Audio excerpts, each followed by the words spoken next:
Ya, pada malam hari ini saya persilahkan kepada Pak Lucky untuk membuka acara ini dengan doa. Saya persilahkan.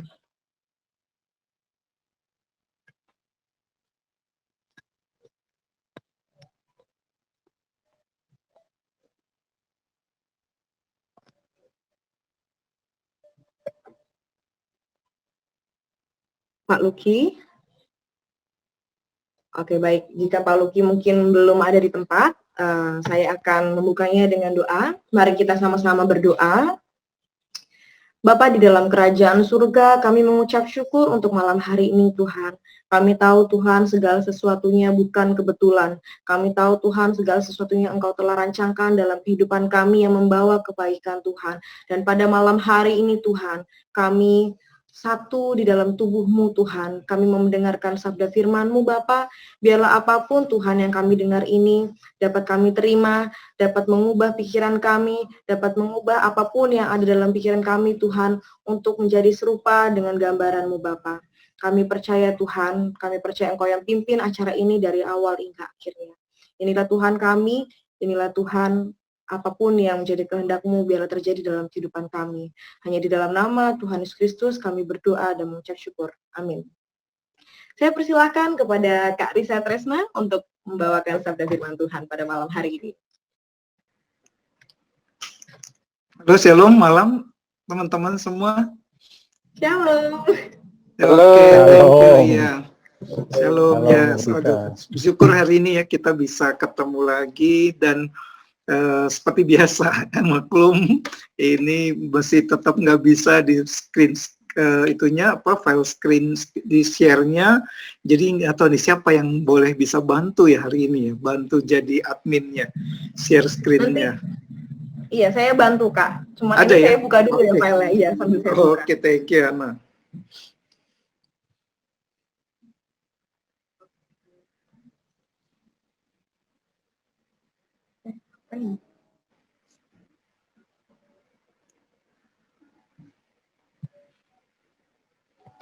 Iya, oke, thank you ya, thank you Nana. Jadi ya teman-teman, kita masuk di ini sesi terakhir ya. Ini 4 kali pertemuan kita mau bicara tentang Allah ya, tentang Allah dan ini yang terakhir. Jadi ini doktrin Allah Tritunggal ditaruh terakhir itu bukan itu hanya pertimbangan praktis ya, jadi bukan pertimbangan teologis. Oh ini nggak penting jadi taruh di belakang, enggak, pertimbangannya praktis saja bahwa kita awalnya kita mulai dengan apa artinya mengenal Allah ya sebelum masuk mempelajari atribut-atribut Allah. Jadi ini lebih kepada praktisnya aja. Tentu ini doktrinnya sangat penting. Nah, pertimbangannya hanya itu. Nah, ini karena ini pembahasan terakhir ya dari kita 4 kali sesi dari tentang Allah, doktrin Allah. Nah, maka nanti di akhir dari pembahasan saya beri kesempatan ya kita kalau boleh saya malah lebih maunya nih nanti kita bertanya jawab diskusi bukan hanya tentang doktrin Allah Tritunggal saja, tapi keempat sesi yang kita sudah bahas ya. Jadi kalau ingat pertama tentang apa artinya mengenal Allah, yang kedua tentang Allah dan penderitaan hidup kita, yang ketiga minggu lalu tentang ketetapan Allah dan keputusan manusia ya, kehendak bebas ya. Nah jadi kalau ada yang mau tanya yang kemarin 3 ini lagi boleh, mau tanya yang topik hari ini juga boleh ya, silahkan ya. Tapi berarti untuk diskusi tanya jawab malam ini kita nggak batasi hanya di doktrin Allah Tritunggal, tapi ke-4 sesi, 3 sesi lainnya. Nah sebelum mulai saya mau info dulu nih bahwa pertama ya kalau bicara doktrin Allah Tritunggal itu ini masih terus diperdebatkan ya. Jadi ini sangat dinamis, ada berbagai macam pandangan terkait hal ini ya. Bahkan sampai sekarang masih banyak juga saya ingat berapa bulan lalu ya saya ngobrol satu teman, dia masih tetap punya pandangan triteisme gitu loh, bahwa dia seorang hamba Tuhan tapi enggak, tetap triteisme. Ini kenal secara pribadi bahwa Allahnya ya triteisme bukan Tritunggal, beda ya. Nah, jadi itu mesti sangat dinamis, banyak pandangan, dan berharap kalau hari ini nih kita nggak masuk ke dalam perdebatan diskusi hal-hal yang sangat teknis ya. Jadi misalnya kalau ini kita nggak akan bahas malam ini soal perbedaan pandangan gereja timur, gereja barat tentang Allah Tritunggal ini. Waduh, itu kan rumit sekali ya. Jadi saya rasa itu bukan di sini tempatnya ya kan, karena atau misal mau bicara apa, subordinasi lah, kesatuan hipostatis atau segala yang lebih teologis ya tentang perikoresis. Nah itu saya harap kita nggak bahas itu, karena pertama ini itu mungkin bukan forumnya ya. Kalau forum studi teologi itu mungkin kita bisa. Nah saya rasa ini forumnya adalah sebuah persekutuan, dan nggak semua juga hamba Tuhan ya. Kita nggak semua di sini, saya nggak tahu berapa banyak dari kita yang memang masuk seminari. Nah kalau saya rasa sih pasti ada orang awam juga, dan saya rasa itu nggak perlu juga dibahas gitu kan, hal-hal yang sangat teknis tadi. Jadi saya pikir itu, dan kenapa juga nggak masuk ke teknis, karena saya sendiri nggak siapkan bahannya itu ya.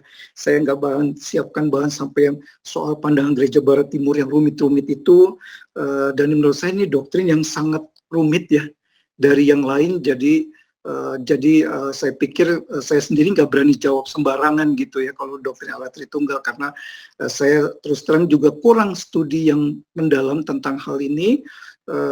Jadi kalau nanti ada teman-teman hamba Tuhan yang sama-sama di sini, boleh ya kalau nanti ada pertanyaan yang waduh sampai teknis, mungkin bisa bantu juga kita diskusi itu ya. Nah jadi kita akan bahas hanya hal-hal yang umum ya, yang umum, yang memang basic, yang saya rasa setiap orang Kristen, jemaat awam khususnya, itu perlu tahu apa sih yang harus dipegang dari doktrin ini, dan pandangan yang salahnya itu apa. Nah, boleh slide next? Boleh, Hana? Nah ini kita bahas, jadi sebenarnya problem utama itu yang paling umum nih, ada dua isu utama ya. Jadi dari doktrin ini yang paling ramai ya, kebelakangan ini kita juga tahu nih dua isu utama ini. Yang pertama, Allahnya tuh hanya satu, hanya ada satu Allah yang ganti peran ya. Jadi ada satu hakikat, satu pribadi ya, bukan satu hakikat tiga pribadi, tapi satu hakikat satu pribadi yang berganti peran ya, berganti peran. Jadi kalau waktu menciptakan maka dia disebut Allah Bapa. Waktu dia mati di atas kayu salib disebut sebagai Allah Anak. Waktu dia ada di dalam hati kita itu disebut Allah Roh Kudus. Tapi intinya hanya satu pribadi. Nah itu penyimpangan yang pertama yang paling umum, bahwa hanya ada satu Allah ganti peran. Mungkin analogi yang suka teman-teman pernah dengar tentang apa? Seorang laki-laki, misalnya dia adalah seorang ayah, seorang suami, atau juga seorang pekerja di kantornya. Jadi pribadi yang sama ganti peran. Nah itu masalah teologis pertama. Jadi itu ya yang pertama ya. Jadi bahwa ini yang masalah sering ada satu Allah ganti peran. Itu yang penyimpangan pertama. Penyimpangan kedua, nah ini juga cukup sering, Allah Bapa lebih tinggi dari Allah Anak ya. Jadi ini juga termasuk, kalau tahu ya, salah satu pendeta besar puluhan ribu jemaatnya, dia terus mengajarkan bahwa Allah Bapa itu lebih tinggi dari Allah Anak dengan berbagai argumentasi yang sebenarnya tidak alkitabiah. Itu teologisnya. Nah, kemudian hal praktis. Nah, ini mungkin ini dari saya, ini yang hal praktis adalah ini bukan satu penyimpangan yang serius saya rasa dibanding teologis ya, tapi mungkin tanpa sadar kita lakukan. Misalnya waktu berdoa seperti demikian ya. Jadi seolah-olah doanya, Tuhan terima kasih atas kasih-Mu karena Engkau sudah mati di kayu salib dan tinggal di hati kami. Jadi ini seolah-olah sepertinya ya nggak ada, ini hanya satu pribadi gitu. Jadi seolah-olah mungkin nggak sadar ini bahwa mestinya kan yang memilih kita adalah Bapa ya. Kemudian yang mati di atas kayu salib itu bukan Bapa tetapi Anak Yesus Kristus, dan tinggal di hati kita adalah Roh Kudus. Nah, ini kadang secara praktis kita suka saya pernah dengar gini, seperti begini. Jadi seolah-olah ini Tuhannya nih satu pribadi. Atau waktu beribadah, Nah, kadang-kadang oke, mari menyembah Yesus atau mari menyembah Roh Kudus. Nah, itu juga kita tahu bahwa ibadah kita adalah ibadah yang trinitarian ya, dipersembahkan kepada Allah Tritunggal. Jadi kalau di gereja biasa kalau ditutup ibadah dengan doksologi, puji Allah Bapa, Allah Putra, Allah Roh Kudus ya. Jadi itu ibadah adalah kepada Allah Tritunggal, bukan hanya menyembah Yesus atau hanya menyembah Roh Kudus. Nah, atau ini sering, saya juga sering dengar, itu semoga Bapak senang dengan pelayanan kita. Nah, itu saya rasa bukan hal yang serius, tapi ini juga penting, bahwa ya seolah-olah, waduh ini emang Bapak yang lebih tinggi kah atau gimana? Nah, biasanya saya sendiri paling aman, saya selalu bilangnya Allah saja, karena kalau salah satunya ini nih, ada jadi kurang pas nanti. Ya, seperti itu ya. Atau saya ingat juga pernah ada guru sekolah minggu misalnya ngajarkan, ya Tuhan Yesus bicara kepada Abraham gitu, atau kepada Musa. Nah, itu kan juga agak kurang ini gimana ya, kayaknya lebih aman Allah lah gitu ya. Nah, sekarang kita itu beberapa hal teologis dan praktis. Sekarang coba next slide berikutnya. Nah, ini adalah thesis statement-nya kalau boleh dipakai ya. Kalau pakai istilah thesis statement, ini saya ambil dari Michael Horton. Jadi ini ada hal yang mendasari pembahasan kita ya. Pertama, saya garis bawahi itu bukan persoalan yang sekunder. Ya, jadi di sini tentu teman-teman tahu ya, dalam kekristenan itu ada hal-hal yang primer, ada yang sekunder ya. Kita tahu ya.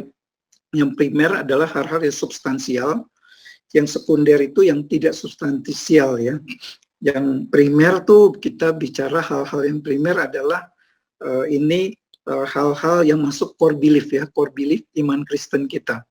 Jadi seperti kita percaya bahwa Allah kita Allah Tritunggal, Alkitab firman Allah, keselamatan hanya ada di dalam Kristus, kemudian keselamatan hanya karena anugerah ya, melalui iman kepada Kristus. Itu contoh core belief, itu hal-hal yang primer, itu nggak boleh diganggu-gugat itu. Nah, tapi ada juga hal yang sekunder. Sekunder tuh nggak substansial. Misalnya yang sekunder itu seperti contoh saya suka katakan misalnya soal dibaptis. Cara baptisan, apakah itu mesti diselam atau dipercik? Nah, bagi saya itu persoalan sekunder, itu bukan yang primer. Jadi esensi baptisannya yang penting harus sama, bahwa baptisan itu tidak menyelamatkan manusia, tidak menyembuhkan apalagi dari sakit penyakit, tapi baptisan itu sebagai tanda perjanjian Allah dengan umatnya, dan harus di dalam nama Allah Tritunggal. Itu esensi baptisan. Soal caranya itu menurut saya sekunder. Mau dibaptis, mau diselam, itu hal yang sekunder. Nah, atau misalnya soal ini kerajaan 1000 tahun. Ada yang berpandangan kerajaan 1000 tahun itu sudah ada sekarang, ada yang bilang nanti setelah Kristus datang. Itu pun menurut saya adalah persoalan sekunder. Itu bukan core belief. Jadi kalau bicara doktrin Trinitas, Michael Horton bilang ini hal yang primer, ini bukan sekunder. Kenapa itu menjadi primer? Karena dia bilang sebutkan itu. Ini jadi menolak Tritunggal itu menurut sama dengan menolak dua natur Kristus. Dia bilang tanpa doktrin Tritunggal maka pengantar yang menebus kita itu Yesus Kristus tidak dapat benar-benar menyelamatkan kita karena dia bukan Allah. Artinya menolak doktrin Allah Tritunggal yang benar yang Alkitab katakan itu berarti menolak keilahian Kristus pada saat yang sama. Itu juga menolak berarti konsep keselamatan yang kita yakini adalah karya Allah Tritunggal. Allah Bapa merencanakan, memilih, Allah Anak yang menggenapinya, mati di atas kayu salib, dan Allah Roh Kudus yang menerapkan iman itu dalam hati kita. Nah, jadi di sini ini tesis statementnya. Jadi kalau udah bicara doktrin Tritunggalnya beda, maka kalau saya pribadi beranggapan itu kita core belief-nya beda, berarti kita bukan brother and sister in Christ. Karena itu udah bicara hal yang sangat primer. Kalau sekunder, no problem. Nah, itu ada, jadi kalau saya ingat Pendeta Stephen Tong, kalau nggak salah ngomong, hal yang primer nggak boleh dijadiin sekunder, yang sekunder jangan jadi primer. Jadi kita jangan, yang primer harus tetap primer. Nah, itu yang tidak boleh diselewengkan atau ada perbedaan, termasuk doktrin Tritunggal. Nah, nextnya. Nah, ini singkat saja ya, tentu kita nggak bahas soal panjang satu-satu ya, tapi mungkin biar kita ada gambaran saja teman-teman, pandangan dunia tentang Allah ya. Ini juga mungkin teman-teman sudah dengar ya, pernah. Jadi ada pandangan pertama politeisme ya, yang percaya ada banyak Allah. Ini ada beberapa agama di dunia yang besar juga percaya ini ya, politeisme. Dan kalau kita ingat Paulus waktu itu di Athena ya, di dalam kisah para rasul ya, ditulis dia waktu di Athena, dia bilang, oh, engkau menyembah begitu banyak Allah, ada begitu banyak Allah di sana. Nah, itu bukan hanya di sana, tapi kita tahu itu juga cukup banyak agama besar memegang politeisme. Nah, habis itu ada monoteisme ya, monoteisme hanya ada satu Allah, dan kita tahu ini ada 3 agama besar yang percaya monoteisme ya, Kristen, ya, termasuk Katolik tentunya, terus kemudian Islam sama Yahudi ya, Yudaisme ya. Ini 3 agama besar yang percaya dengan monoteisme, yakin dengan monoteisme. Jadi Kristen juga agama yang monoteis. Atau kemudian ketiganya panteisme ya. Panteisme semuanya bersifat ilahi. Jadi mereka percaya Allah itu bukan suatu pribadi seperti yang kita percayai. Allah itu ada di dalam segala sesuatu dan identiknya dengan segala sesuatu. Tentu beda dengan kekristenan. Jelasnya kita ada ayat Alkitab katakan segala sesuatu diciptakan di dalam Dia ya, di dalam Kristus ya. Semua ada di dalam Kristus, tapi itu bukan Kristus, bukan segala sesuatu itu adalah Kristus, bukan menjadi Kristus. Itu beda dengan panteisme.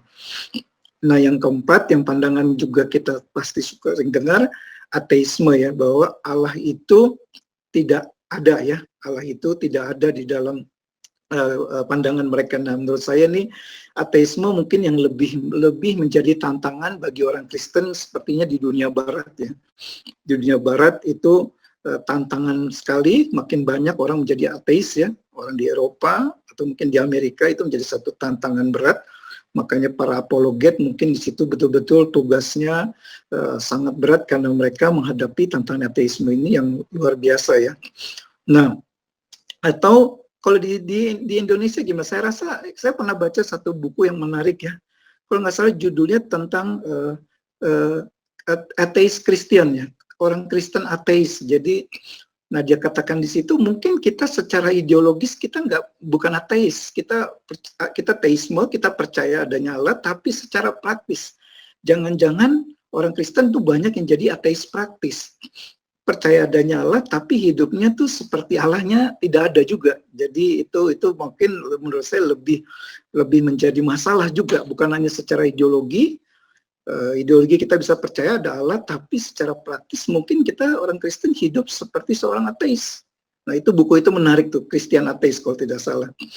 Nah, itu mungkin sekilas saja tentang pandangan dunia terkait dengan hal ini. Nah, boleh next sekarang. Nah ini bidat kuno tentu ya ada berbagai macam pandangan yang rumit-rumit ya kalau kita baca ya. Nah paling enggak ya dua ini yang paling menjadi masalah seperti yang tadi di awal saya sebutkan. Dan kalau tahu ya itu ada satu sinode gereja besar yang pendetanya keluar terkait dengan yang satu yang ini nomor 1, yang satu nomor 2.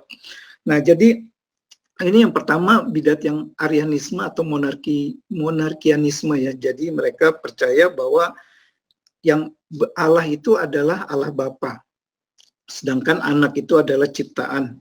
Jadi dia ini menekankannya pada perbedaan, bahwa di dalam Tritunggal itu ada perbedaan, tapi dia akhirnya meninggalkan kesatuannya justru. Dia memisahkan pribadi-pribadi dalam Tritunggal ini, sehingga anak dan Roh Kudus itu menjadi tidak setara lagi dengan Allah Bapa. Nah, tentu nanti di akhir kita akan lihat prinsip-prinsip utama dari Allah Tritunggal yang kita harus yakini dalam Alkitab. Tapi dari Arianisme itu mereka berpandangan bahwa yang Allah Bapa itu yang paling tinggi. Itu dia fokusnya kepada perbedaannya karena dia harus beda. Nah, tapi di ujung yang satunya adalah si Sabellius ini. Kalau tadi Arius, sekarang si Sabellius dia mengajarkan modalisme, yaitu yang tadi juga kita sudah bahas sedikit di awal, bahwa Allah itu sebenarnya satu pribadi yang berganti peran. Jadi kalau Arianisme ini dia fokusnya pada perbedaan, nah, modalisme malah lari, dia menekankannya fokus pada kesatuan, dia tinggalkan perbedaannya itu. Dia itu yang dia coba gabungkan. Dia menggabungkan pribadi-pribadi dalam Tritunggal sampai dia lupa dengan perbedaannya. Itu kurang lebih terkait dua pandangan ini yang memang pasti kalau kita mau pelajari ini sangat rumit. Tapi kurang lebih teman-teman tahu ada dua hal ini, bahwa yang satu bilang Allah Bapa itu lebih tinggi karena dia menganut pandangan yang diajarkan oleh Arius, atau satu lagi yang berpandangan bahwa sebenarnya hanya satu pribadi kok Allah itu, yaitu menganut dari ajaran si Sabellius. Nah, jadi kekristenan itu sendiri sebenarnya pandangan Tritunggal yang kita harus pegang seperti apa.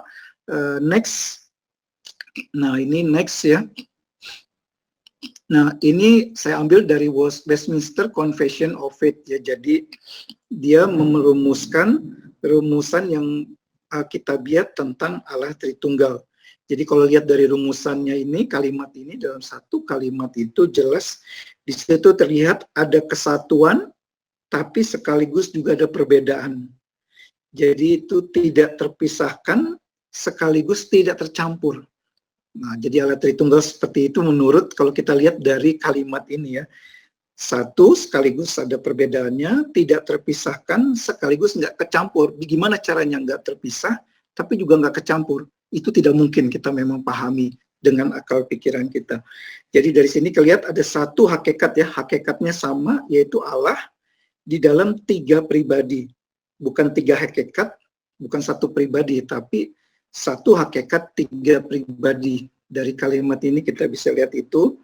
Dan dari kalimat ini jelas Allah orang Kristen adalah tetap Allah monoteisme, bukan politeisme ya, banyak Allah, atau bukan triteisme ya. Triteisme ada tiga Allah. Jadi kita jelas rumusan ini menunjukkan bagaimana kita harus memahami Allah Tritunggal dengan tepat.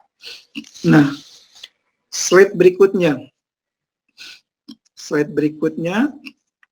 Nah, ini saya ambil dari bukunya John Frame ya.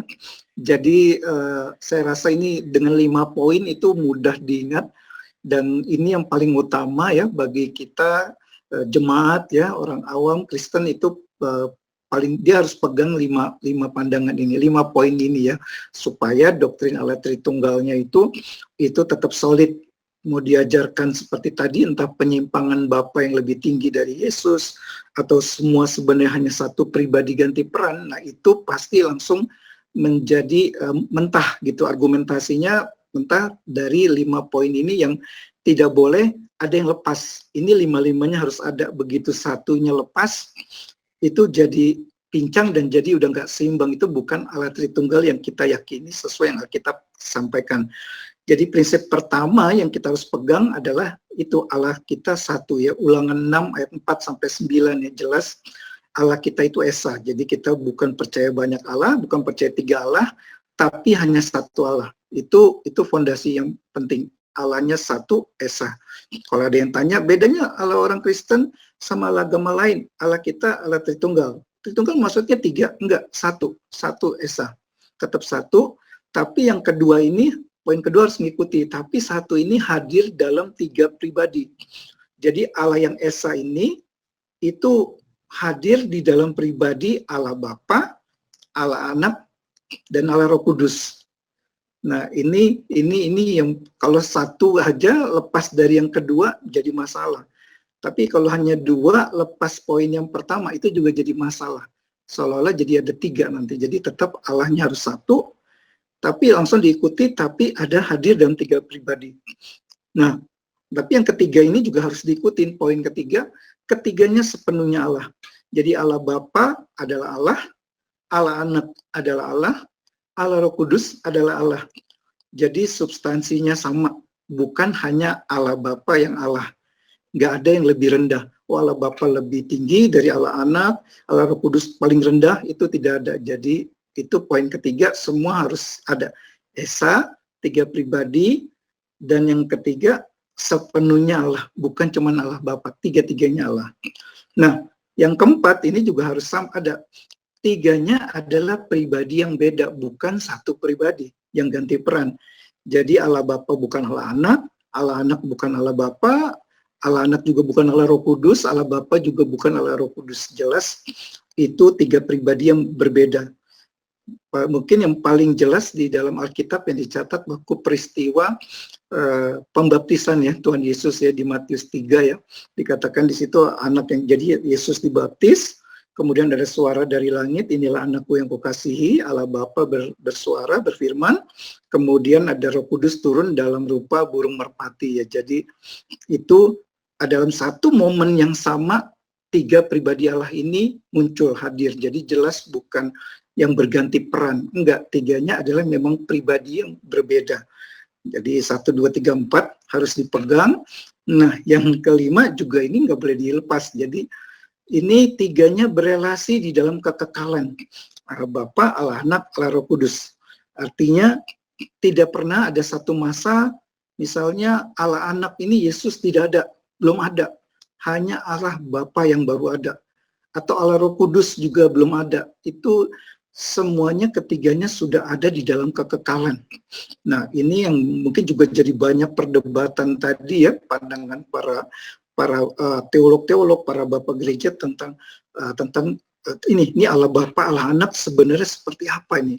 Diperanakan. Nah, itu jadi satu kata yang akhirnya panjang sekali, dan saya sendiri juga tidak mengikuti terus terang sampai detail itu, tapi paling tidak kita pegang 5 hal ini yang memang ya ini nggak boleh dilepas. Allahnya satu, Allahnya tapi satu hadir dan 3 pribadi, dan bukan hanya Allah Bapa yang Allah, tiga-tiganya full, setara, sederajat, kuasanya sama keilahiannya, dan ketiganya adalah pribadi yang berbeda, bukan satu pribadi, dan semuanya sudah ada dalam kekekalan. Bukan hanya Allah Bapa, Allah Anak, Allah Roh Kudus, itu tiga-tiganya sudah ada dalam kekekalan, yang kalau kita lihat di Alkitab dalam Kejadian Penciptaan ya, pasal yang pertama sudah lihat waktu di situ, waktu mari kita menciptakan, jadi udah bicara Allah kita adalah Tritunggal di situ. Yang lebih jelas lagi waktu di dalam Perjanjian Baru tentunya.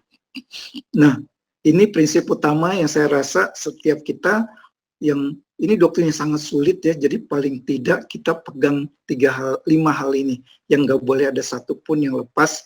Nah, itu baru kita pegang satu doktrin Allah Tritunggal yang Alkitabiah. Di tengah-tengah begitu banyak perbedaan pandangan tentang doktrin ini. Nah, slide terakhir. Nah, ini yang menjadi kesimpulan. Next, jadi kesimpulan saya, ini saya ambil dari John Calvin ya. Jadi bicara tentang Tritunggal, Trinitas, dia bilang ini satu misteri. Dan saya sangat setuju. Misteri ini, saya ada satu kata-kata yang bagus dari Robert Littam ya. Robert Littam dalam bukunya dia katakan demikian. Tidak semua hal tentang Allah dapat diketahui, dan tidak pula semua hal tentang Allah tidak dapat diketahui. Misteri. Jadi nggak semuanya kita dapat tahu, tapi nggak juga semuanya tidak dapat kita tahu. Jadi itu saya rasa itu misteri yang memang terlalu besar untuk bisa kita pahami ya. Dan saya setuju juga kata-kata Calvin bahwa itu lebih untuk disembah. Artinya kita menyembah Allah Tritunggal ini bukan karena kita mampu memahaminya dengan lengkap, tapi karena memang kita mengimani, kita mempercayai bahwa memang Allah yang dikatakan Alkitab adalah Allah Tritunggal. Allah yang sejati adalah Allah Tritunggal. Jadi bukan karena saya paham, tapi saya mempercayai, mengimani bahwa memang Allah saya adalah Allah Tritunggal. Walaupun saya tidak mampu memahaminya. Begitu sulit ya. Nah, itu yang disembah. Kemudian saya highlight lagi di sini kata-kata yang terlalu besar bagi kita. Jadi saya percaya ya, iman Kristen itu bukan iman yang irasional ya, iman yang rasional, tapi itu melampaui rasio. Jadi Allah itu juga bukan Allah yang irasional, tapi Allah yang melampaui rasional kita. Itu jelas 2 perkara yang beda ya. Irasional artinya nggak masuk akal, sama rasional, masuk akal, tapi melampaui. Jadi Allah itu melampaui. Kita tidak mungkin mampu memahaminya dengan penuh. Hanya sebatas yang Alkitab memang ingin kita tahu. Allah ingin kita tahu, ya hanya sebatas itu. Dan itu saya pikir yang kelima yang saya highlight, kata-katanya itu dari John Calvin, mengakui sepenuhnya ketidakcukupan kita.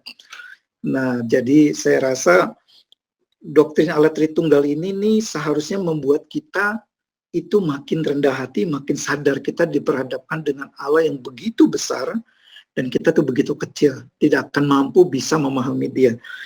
Dan menurut saya seharusnya semua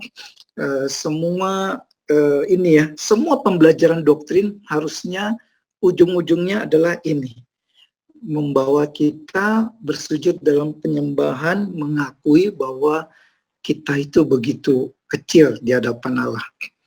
Ya, ini yang saya mau sampaikan, bagikan kepada teman-teman. Kiranya ini bisa menjadi satu pencerahan buat teman-teman sekalian. Thank you. Saya kembalikan kepada moderator. Ya, thank you Kak Rika atas penyampaian firman Tuhan pada malam hari ini. So juga saya akan langsung saja kepada Priscilla untuk memimpin kita sharing ya pada hari ini. Silakan Sila. Ya. Terima kasih Pak Reza yang telah menyampaikan tentang doktrin Allah Tritunggal pada malam ini, di mana kita bisa belajar bahwa Allah kita itu adalah Esa, yaitu bahwa 3 pribadi di dalam satu, dan Dia adalah Allah yang setara, tidak dapat dipisahkan, yang semuanya memiliki kedudukan, memiliki kuasa yang sama. Walaupun Allah Anak itu menundukkan diri kepada Bapa dan kemudian Roh Kudus yang berperan menolong kita dalam kehidupan sehari-hari kita, ya kita bersyukur karena kita punya Allah yang begitu dahsyat, yang tidak bisa dipahami dengan akal dan pikiran manusia kita sendiri. Jadi lebih baik kita menyembahnya dan kita datang kepadanya dan kita percaya sepenuhnya kepada Tuhan Tunggal itu sendiri. Oke, waktu sekarang ini setelah kita mendengarkan tentang doktrin Allah Tritunggal, mungkin ada yang mau bertanya atau ada yang mau mungkin menanggapi sedikit atau apa itu baik tentang Allah Tritunggal maupun yang ketiga tema yang sudah kita bahas dari awal ya, dari mengenal apa itu mengenal Allah, kemudian yang kedua Allah dan penderitaan manusia, yang ketiga adalah ketetapan Allah dan kehendak bebas manusia. Oke.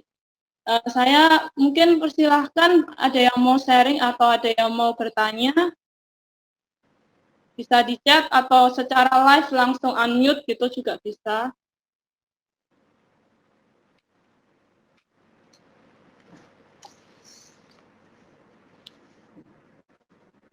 Ada yang mau bertanya atau menanggapi?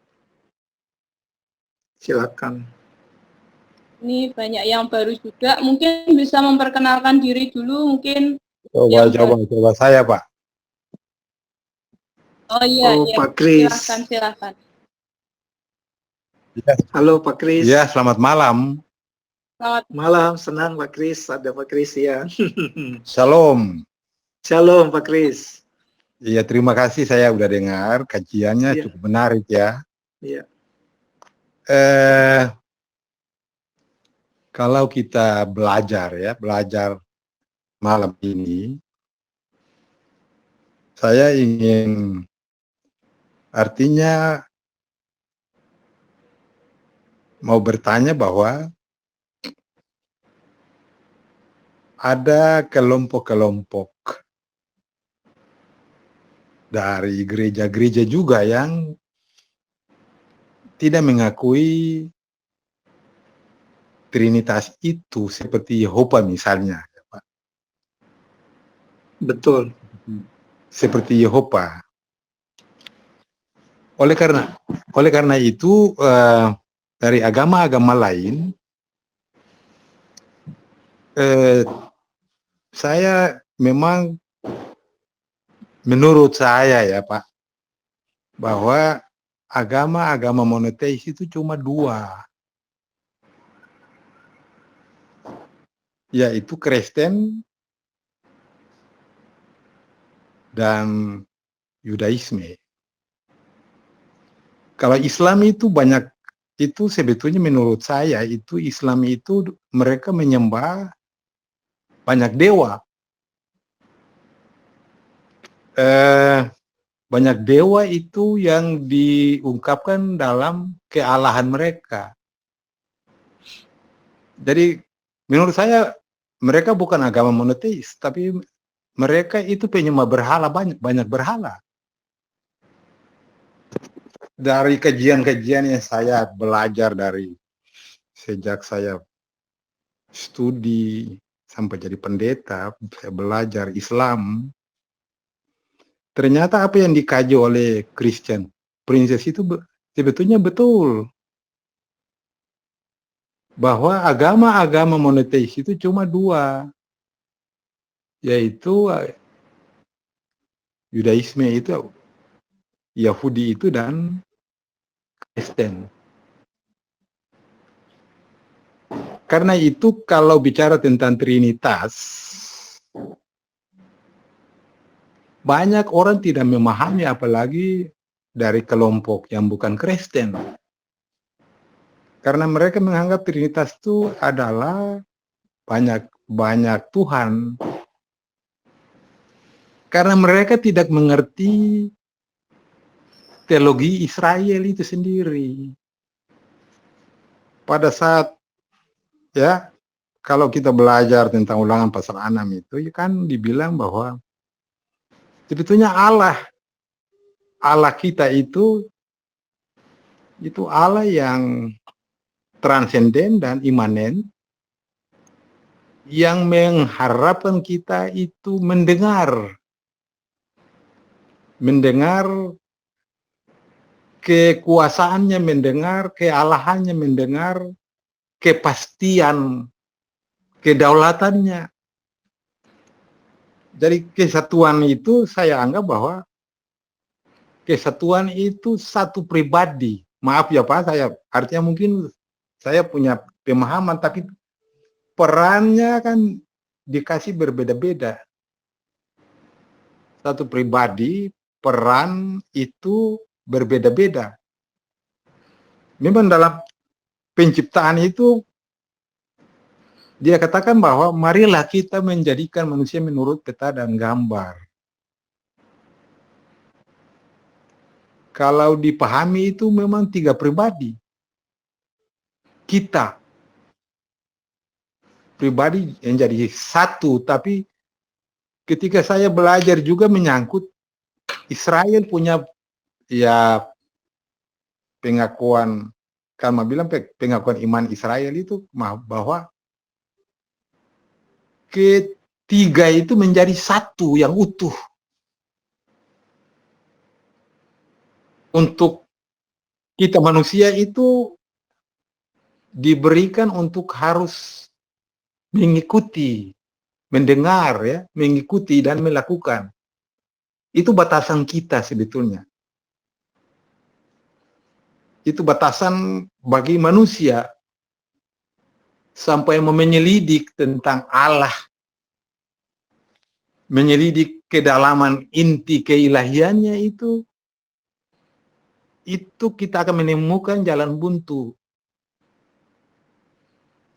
Karena kita punya keterbatasan berpikir, kita punya keterbatasan dalam menganalisis keilahian itu sendiri. Maaf ya Pak, saya coba memberikan pikiran saya mungkin salah. Ya. Itu aja Pak. Oke. Ya. Ya, terima kasih Pak. Ya Pak Kris untuk responnya. Kalau saya mungkin di sini ya, saya lihat dari saya catat, pertama bagi saya sendiri saya percaya adalah tiga agama yang mempercayai monoteisme ya, satu Allah ya. Jadi tadi Kristen, kemudian Islam dengan Yahudi, Yudaisme ya. Bagi saya ini adalah tiga agama yang sama-sama mempercayai Allah yang monoteis ya Pak. Nah jadi kalau tanggapan saya terhadap Pak Kris, ya saya tetap berpegang bahwa tiga agama ini, bukan cuman Kristen, bukan cuman Yahudi, tapi termasuk Islam, mempercayai Allah yang monoteis, Allah yang esa, satu. Kemudian yang kedua, saya lihat tadi berarti Bapak berpandangan bahwa Allah kita itu satu pribadi yang berganti peran ya, kalau saya tangkap ya. Nah dari situ saya tidak setuju, karena bagi saya Allah seperti contoh tadi ya, mengenai peristiwa pembaptisan Yesus itu bukan satu pribadi, tapi itu jelas tiga pribadi hadir bersamaan. Waktu Tuhan Yesus, Allah Anak itu dibaptis, Allah Bapa berbicara dari surga, inilah anakku yang kukasihi, dengarkanlah dia. Dan Allah Roh Kudus hadir dalam bentuk wujud burung merpati. Jadi jelas itu bukan berganti peran, karena itu pada saat yang sama. Saat yang sama tiga-tiganya hadir, berbeda-beda. Nah jadi bagi saya tetap seperti tadi prinsip utamanya Allah itu satu, esa, miliki tiga pribadi, tiga-tiganya sepenuhnya Allah, setara, sama ketiganya adalah pribadi yang berbeda. Jadi waktu Bapak bilang itu satu pribadi yang berganti peran, nah, saya tidak setuju, karena bagi saya itu bukan ganti peran, memang pribadinya berbeda. Kita percaya ada tiga pribadi. Di sini yang membedakan monoteisme Kristen dengan monoteisme yang dianut oleh orang Muslim maupun orang Yahudi. Karena kita mempercayai di dalam monoteisme kita, Allah yang esa ini, Allah itu hadir dalam tiga pribadi. Nah itu respon saya ya Pak. Jadi saya rasa saya tetap berpegang kepada tadi, dan memang apakah bisa dimengerti, tentu makanya tadi penutupnya dari Calvin, dia katakan itu misteri yang lebih untuk disembah, bukan untuk dipahami, karena manusia yang begitu kecil tidak mungkin mampu memahami Allah yang begitu tak terbatas ya. Makanya selalu Ulangan 29 ayat 29 itu jadi pegangan. Hal-hal yang dinyatakan ialah bagi kita, bagi anak cucu kita, hal-hal yang disembunyikan itu hanya bagi Tuhan gitu kan. Kita tidak mungkin bisa pahami semua, namun kita meyakini sejauh yang Alkitab katakan, nyatakan di dalam tentang Allah kita adalah Allah itu Tritunggal, yaitu dia satu, hadir dalam tiga pribadi. Nah, begitu kita mulai bedakan itu nah ini kita yang nggak terbatas nggak mungkin bisa memahami yang tak terbatas itu ya. Kita penciptaan, mana mungkin ciptaan mampu memahami sang pencipta yang begitu besar, Pak. Jadi, nah, tapi bukan berarti kalau begitu kita Allah sama sekali seperti tersembunyi, nggak menyatakan dirinya. Tentu Allah nyatakan ya, dan kita percaya yang dinyatakan adalah dalam Alkitab yang tadi, yang satu, tapi hadir dalam tiga pribadi, dan tiga-tiganya Allah, dan tiga-tiganya beda, bukan satu pribadi. Nah itu tanggapan saya Pak. Thank you untuk responnya. Silakan teman-teman. Terima kasih Pak. Iya. Nah. Iya. Oke, baik, terima kasih. Terima kasih Pak Kris, dan terima kasih untuk tanggapannya kembali Pak Riza. Kemudian di kolom chat ini ada pertanyaan lagi Pak. Saya akan bacakan, yaitu dari Pak Ucok ya. Adakah ayat dalam Alkitab yang menyatakan Allah Tritunggal secara spesifik, ataukah memang konsep Allah Tritunggal ini hanya sekedar teologi yang dicetuskan oleh para bapak-bapak gereja? Mohon pencerahannya.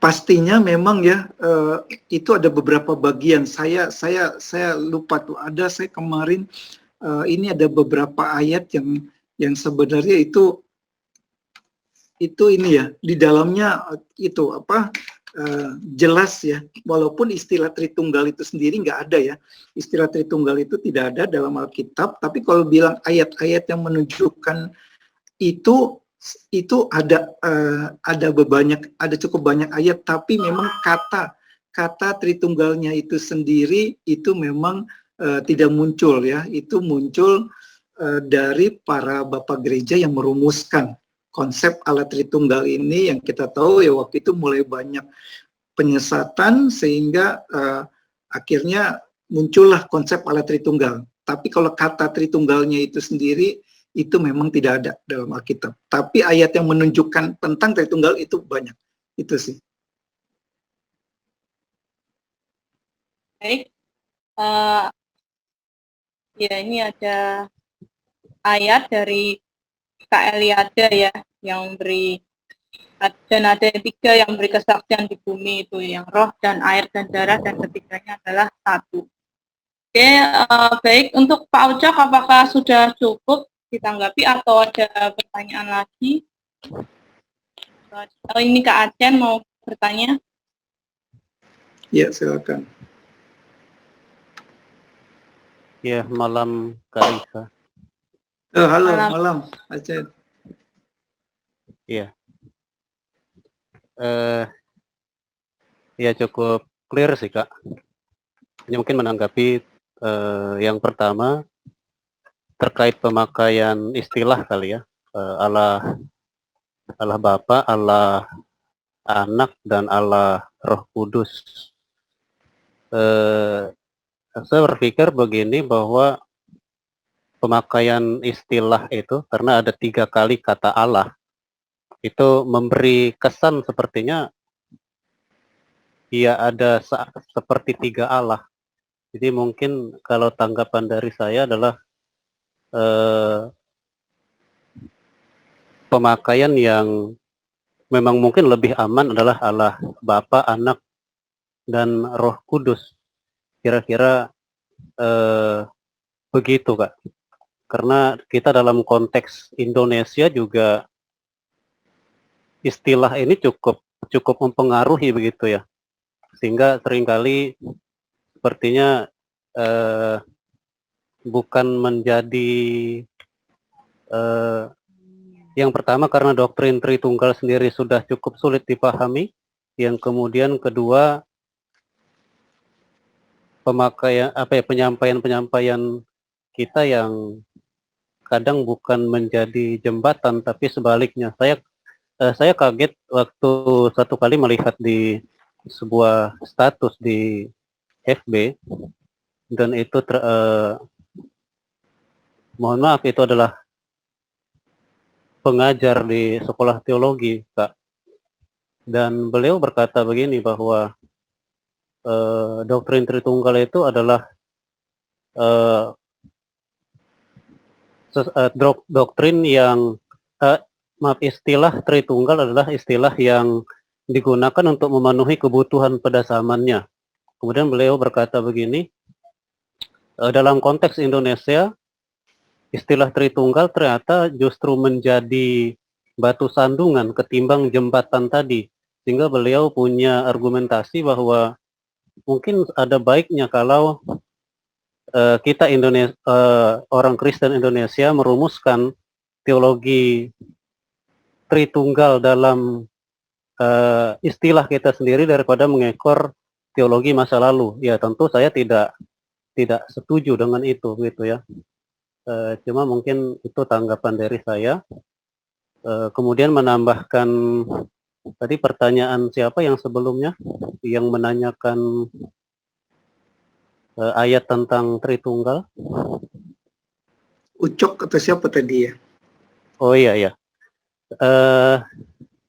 Tadi Kak Risa sudah singgung ya di awal, sangat penting, bahkan di akhir juga, bahwa Trinitas itu inti atau core dari doktrin Kristen gitu. Jadi artinya kalau kita kan selama ini punya pemahaman bahwa teologi sistematik itu ada Allah, ada doktrin Allah, ada keselamatan, ada dan seterusnya ya. Dan kita berpikir bahwa Trinitas itu bagian dari dari teologi sistematik itu. Cuma menurut saya begini, bahwa yang Kak Risa sampaikan sudah jelas bahwa doktrin Trinitas itu adalah core. Artinya begini, bahwa bukan Trinitas yang menjadi subdivisi dari doktrin yang lain, tetapi bahwa gereja ada, bahkan kekristenan ada itu karena Trinitas. Begitu Kak. Sehingga kalau pertanyaannya di mana ayat tentang Trinitas di Alkitab mungkin juga kalau menurut saya bukan begitu, karena Alkitab PL dan PB juga diakui sebagai kitab suci. Ukurannya yang pertama adalah bahwa kekristenan itu sendiri dibangun dan berdiri di atas doktrin Trinitas itu. Kalau tidak ada Trinitas, maka tidak ada Alkitab. Sama dengan dualitas atau duinatur Yesus Kristus. Ya, bahwa Yesus Allah sejati dan manusia sejati. Kira-kira begitu, Pak.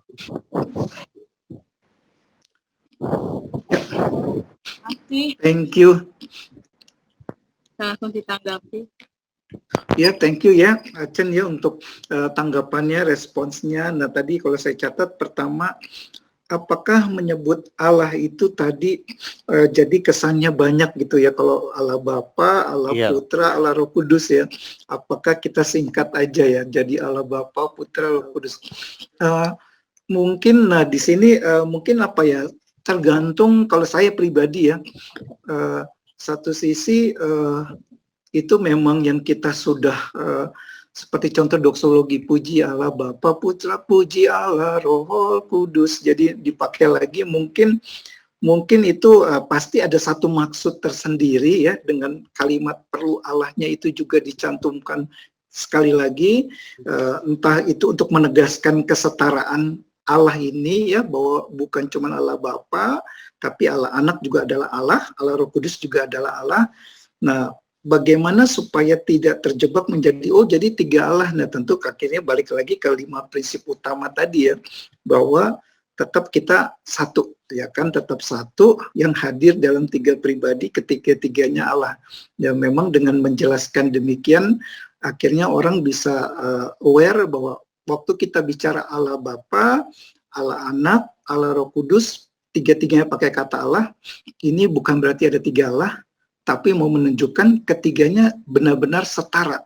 Bukan Allah Bapa yang 100% Allah, Anak 90%, enggak. Semuanya setara Allahnya. Mungkin dari saya pikir seperti itu ya, tentang penyebutan tadi.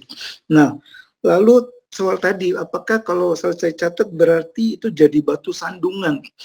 Nah, tentu ini pendapat saya waktu kita berinteraksi ya dengan agama-agama lain, itu saya rasa kita bisa tetap berinteraksi, kita menemukan common ground di situ ya, kesamaan-kesamaan yang pasti banyak. Tapi kalau kita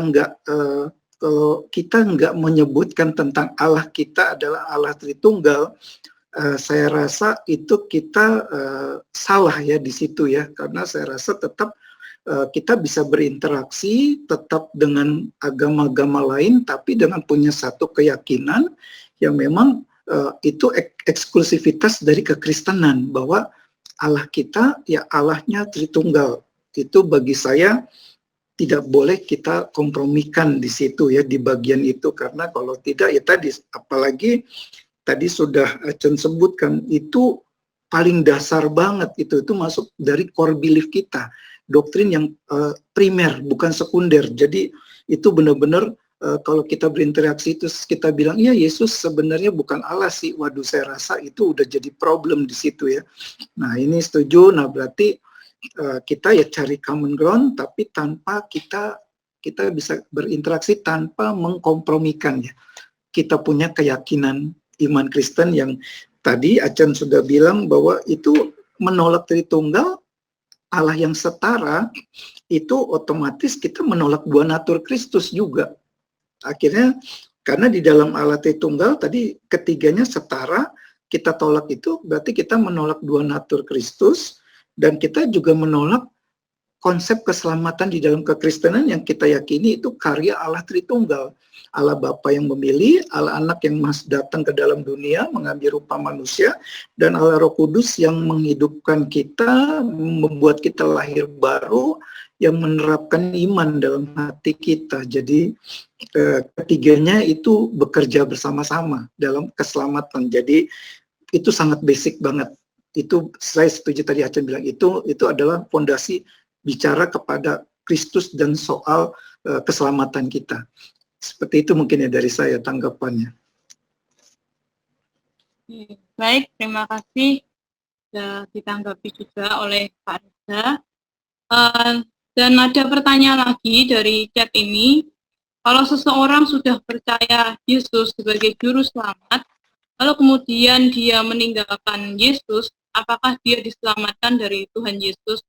Gitu. Baik, bisa ditanggapi Pak Reza. Dia sudah percaya kemudian meninggalkan ya? Iya, apakah dia diselamatkan dari Tuhan Yesus? Ya. Nah, ini tentu ada beberapa pandangan yang berbeda tentang hal ini ya. Tapi saya sendiri kalau ditanya pribadi saya pegang pandangan yang mana, saya tetap percaya pandangan yang bahwa itu loh, bahwa keselamatan itu tidak akan pernah hilang ya. Jadi orang Kristen yang sejati itu dia tidak akan pernah murtad, dia tidak akan pernah meninggalkan iman Kristennya. Dia mungkin ada bisa dalam satu masa dia sempat mungkin dia meninggalkan imannya, tapi kalau dia orang Kristen yang sejati, maka dia akan diselamatkan Allah. Tidak akan dengan cara Allah bagaimana, dengan waktu Allah, dia akan kembali kepada Allah. Karena saya percaya yang seperti Tuhan bilang tidak ada satu domba-dombaku pun yang hilang gitu ya. Jadi apa yang sudah diberikan Bapa kepadaku tidak akan ada yang hilang, berarti tidak akan ada yang terhilang. Nah, kalau dia terhilang, kemungkinannya adalah dia memang bukan orang pilihan. Memang dia bukan yang ditetapkan Allah untuk selamat. Jadi belum pernah menjadi seorang Kristen yang sejati, hanya kelihatan dari luar seperti orang Kristen ya. Jadi kemarin kita udah di bagian pertama kita sudah belajar apa artinya mengenal Allah. Jadi ada beda antara religiusitas dengan spiritualitas ya.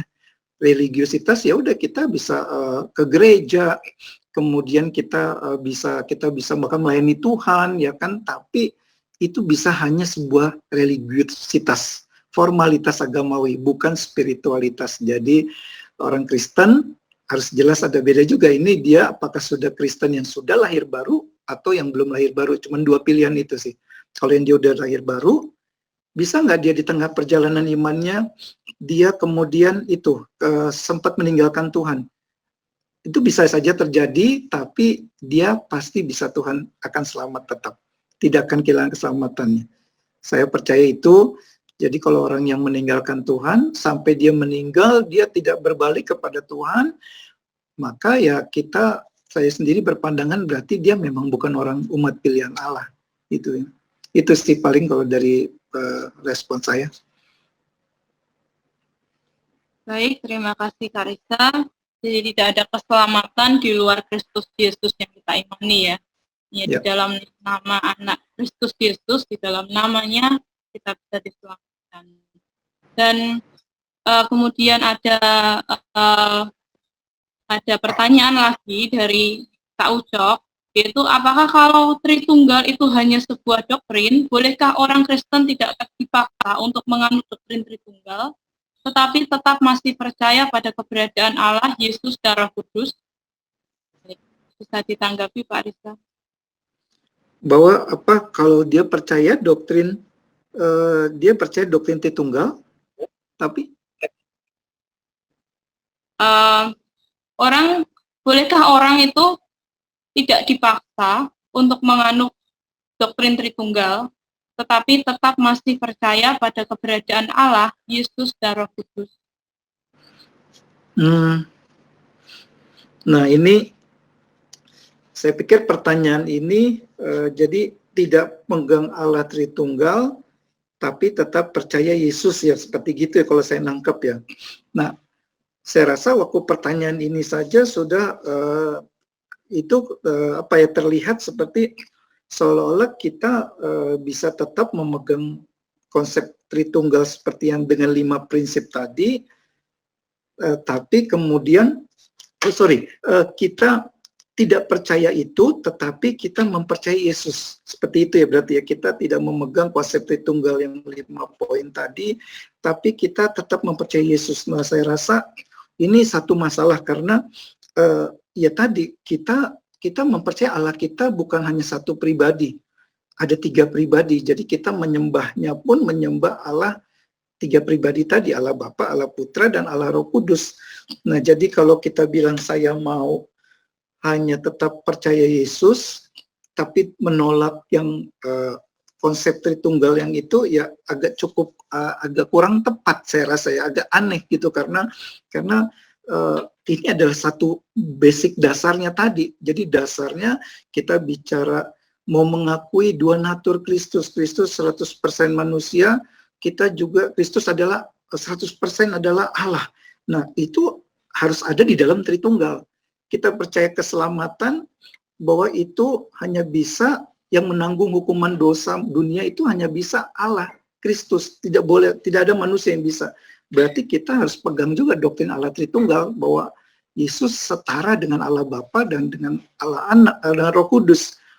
Mau nggak mau harus pegang itu. Jadi pertanyaannya kenapa mesti menolak Tritunggalnya nih? Jadi kenapa cuma mau pegang Yesusnya? Kenapa nggak mau Tritunggalnya? Mungkin kalau boleh saya tahu, kira-kira kenapa tidak mau menerima konsep Tritunggalnya tadi? Cuma mau pegang yang Yesusnya. Kira-kira kenapa tuh? Baik. Bisa dijelaskan lagi mungkin Pak Ucok, kira-kira mengapa tidak hanya percaya Tuhan Yesus namun tidak menganut itu tadi ya, Tritunggal.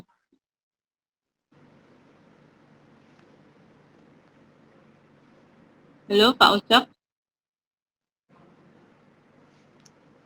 apa ada di tempat? Mungkin kalau belum ada, kita beralih ke pertanyaan yang lain ya. Ada pertanyaan lagi dari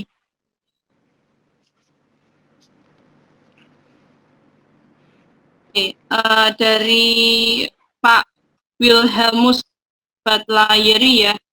Salah satu hal yang sering menjadi perdebatan di kalangan orang Kristen dan juga non-Kristen ialah bagaimana memahami Allah yang satu dalam konteks Tritunggal. Apakah kaitan antara konsep Tritunggal dengan sejarah keselamatan universal? Bagaimana memahami masing-masing perannya? Apa sudah jelas, Pak Riza? Boleh diulang nomor 1 apa tuh, Sil? Ya, salah satu hal yang sering menjadi perdebatan di kalangan orang Kristen dan juga non-Kristen ialah bagaimana memahami Allah yang satu dalam konteks Tritunggal. Apakah kaitan antara konsep Tritunggal dengan sejarah keselamatan universal? Yang pertama. Lalu yang kedua, bagaimana memahami masing-masing perannya? Masing-masing peran Allah Tritunggal. Peran masing-masing ya. Oke. Iya. Jadi yang pertama, yang pertama tadi, sorry Sheila, jadi yang pertama tidak.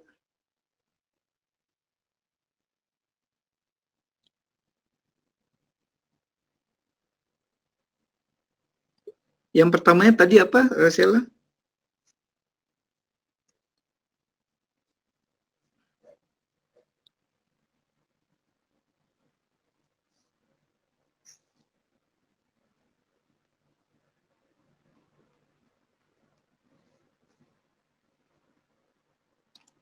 Halo?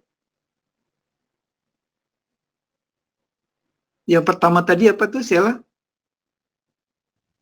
Sila kayaknya internetnya terputus deh. Coba. Oh iya, Hana tadi yang atau pertama siapa? apa? Sil, coba ulang Sil. Oh iya. Apakah kaitan antara konsep Tritunggal dengan sejarah keselamatan universal? Sebelum itu? Yang sebelum itu? Yang sebelum itu, salah satu hal yang sering menjadi perdebatan di kalangan orang Kristen dan juga non-Kristen ialah bagaimana memahami Allah yang satu dalam konteks Tritunggal. Lalu pertanyaannya, apakah kaitan antara konsep Tritunggal dengan sejarah keselamatan universal? Lalu bagaimana memahami masing-masing peran dari Allah Tritunggal itu sendiri? Oke, thank you. Jadi yang pertama ya, bagaimana memahami konsepnya, saya pikir jawabannya yang tadi jelas saya kutip ya dari beberapa, entah dari Calvin sama termasuk yang awal dari Michael Horton ya. Jadi di situ pastinya memang kalau ditanya ini adalah sesuatu yang melampaui rasio ya, rasio manusia tuh. Saya rasa itu tidak mungkin karena kita tadi sepakat ini misteri yang begitu besar yang kalau ditanya pada akhirnya kita mempercayai Allah Tritunggal itu, kita menyembah Allah Tritunggal bukan karena kita paham, tapi karena itu kesaksian Roh Kudus yang di dalam itu kita, dalam hati kita. Nah, jadi itu saya rasa kita perlu ini dulu bahwa itu bukan sesuatu yang memang kita bisa pahami. Siapapun manusia tidak akan bisa pahami dengan utuh ya, dengan lengkap ya. Makanya Paulus katakan dalam 1 Korintus itu bahwa sekarang kita hanya melihat samar nih, nanti baru kita bisa melihat dengan penuh. Jadi tidak mungkin kalau tadi tanya bagaimana saya bisa memahami itu, konsep itu Allah yang monoteis tapi hadir dalam tiga pribadi, pasti jawabannya tidak mungkin ya, tidak mungkin itu bisa dipahami karena memang ini di luar melampaui akal pikiran manusia. Itu satu ya, bahwa kita jadi terus dasarnya percaya apa? Karena saya beriman memang Alkitab menyatakan Allah itu seperti itu, demikian. Saya tidak mengerti tapi saya mengimani itu. Jadi itu pastinya kata kuncinya itu tidak mungkin, tidak ada. Bahkan kita yang menyembah Allah Tritunggal pun kita tidak bisa memahami dengan lengkap seperti apa Allah yang tidak tercampur tapi juga tidak terbagi. Nah, itu bagaimana kita bisa pahami? Saya rasa tidak ada manusia yang bisa pahami. Dan bukan hanya tentang Tritunggal ya, kita bicara dua natur Kristus ya. Siapa yang manusia yang bisa memahami dengan penuh bagaimana Allah itu hadir bersamaan di dalam diri Kristus. Allah, dia adalah Allah juga, dia adalah manusia juga. Bagaimana mungkin? Nah, saya rasa itu adalah satu misteri yang tidak mungkin kita bisa pahami. Tapi kita percayai Kristus adalah sepenuhnya Allah dan manusia Allah.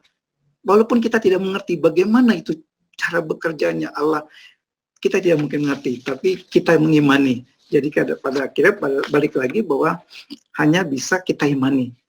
Tentu bukan berarti ini iman yang tanpa pengertian ya. Ada pengertian, ada hal-hal yang bisa dijelaskan, tapi itu tidak mungkin bisa penuh.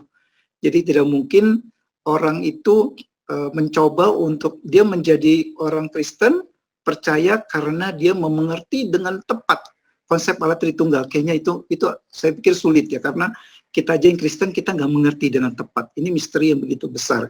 Itu yang pertama. Nah, kalau kaitannya dengan keselamatan secara universal, nah itu bagaimana kaitannya? Nah, tentu ya pada akhirnya kita punya satu keyakinan masing-masing yang harus kita pegang. Pada akhirnya ya sebagai orang Kristen kita punya keyakinan kita, dari agama lain juga punya keyakinannya sendiri-sendiri. Kita tidak boleh menghina keyakinan dari agama lain, agama apapun itu. Tapi tentu di dalam hati kita boleh punya satu keyakinan yang kita harus pegang. Tentu itu harus kita pegang ya, bahwa ya kita, Allah yang kita sembah adalah Allah Tritunggal. Jadi berbeda dengan yang dikenal oleh dunia ini, oleh orang lain, ya saya pikir itu adalah satu konsekuensinya, tapi kita bisa tetap berpegang pada iman kita itu tanpa kompromi, juga tanpa kita menghina agama lain. Saya rasa di situ kaitannya dengan keselamatan yang universal. Kita mempercayai ya keselamatan karya Allah Tritunggal. Itu aja pasti. Jadi bahwa Yohanes 3:16, karena begitu besar kasih Allah akan dunia ini sehingga ia mengaruniakan putranya tunggal supaya yang percaya kepadanya tidak binasa. Berarti di situ kata kuncinya supaya yang percaya kepada Kristus tidak binasa, mereka beroleh hidup yang kekal. Ya berarti itu pegangan kita. Keselamatan ada di dalam Kristus saja. Sebagai orang Kristen ya kita harus pegang itu tentu ya. Nah, yang ketiga, bagaimana memahami peran masing-masing. Ya kayak tadi, ya jelas perannya di dalam keselamatan ada 3 yang berbeda ya. Jadi Allah Bapa yang memilih ya, Efesus 1 ayat 4, sebab di dalam Dia ya, di dalam Kristus Allah telah memilih kita sebelum dunia dijadikan. Artinya Allah Bapa yang memilih, yang merencanakan keselamatan itu. Kemudian tapi Allah Anak yang mati di atas kayu salib ya, eksekutornya adalah Yesus Kristus, pribadi kedua, bukan Allah Bapa yang datang ke dalam dunia. Dan Allah Roh Kudus pribadi ketiga itu yang bekerja barukan kita, yang menerapkan iman itu. Sehingga kita percaya bahwa Yesus itu adalah Tuhan, itu karena karya kesaksian Roh Kudus dalam hati kita. Jadi 3 peran itulah yang berbeda-beda di dalam keselamatan kita, yang bukan hanya karya dari Allah Bapa, bukan hanya dari karya Yesus Kristus, bukan hanya karya Roh Kudus, karya ketiganya. Itu sih respon saya atas pertanyaan tadi. Thank you, Pak. Terima kasih Pak Riza sudah menanggapi dari pertanyaan Pak Wilhelmus, bahwa memang kita sulit untuk memahami Allah Tritunggal itu sendiri ya, namun kita harus tetap beriman dan percaya bahwa Allah kita itu ada 3 pribadi dalam satu, Esa, dan juga kita percaya bahwa yang menyatakan semua itu adalah Roh Kudus yang tinggal di dalam hati kita, yang telah diutus oleh Bapa kepada kita. Dan kemudian ada pertanyaan lagi dari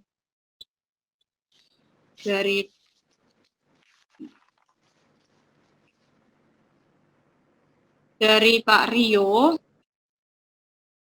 yang mungkin Pak Rio bisa langsung berbicara secara live, Pak, biar lebih enak bisa bertatap muka begitu, langsung berbicara secara live.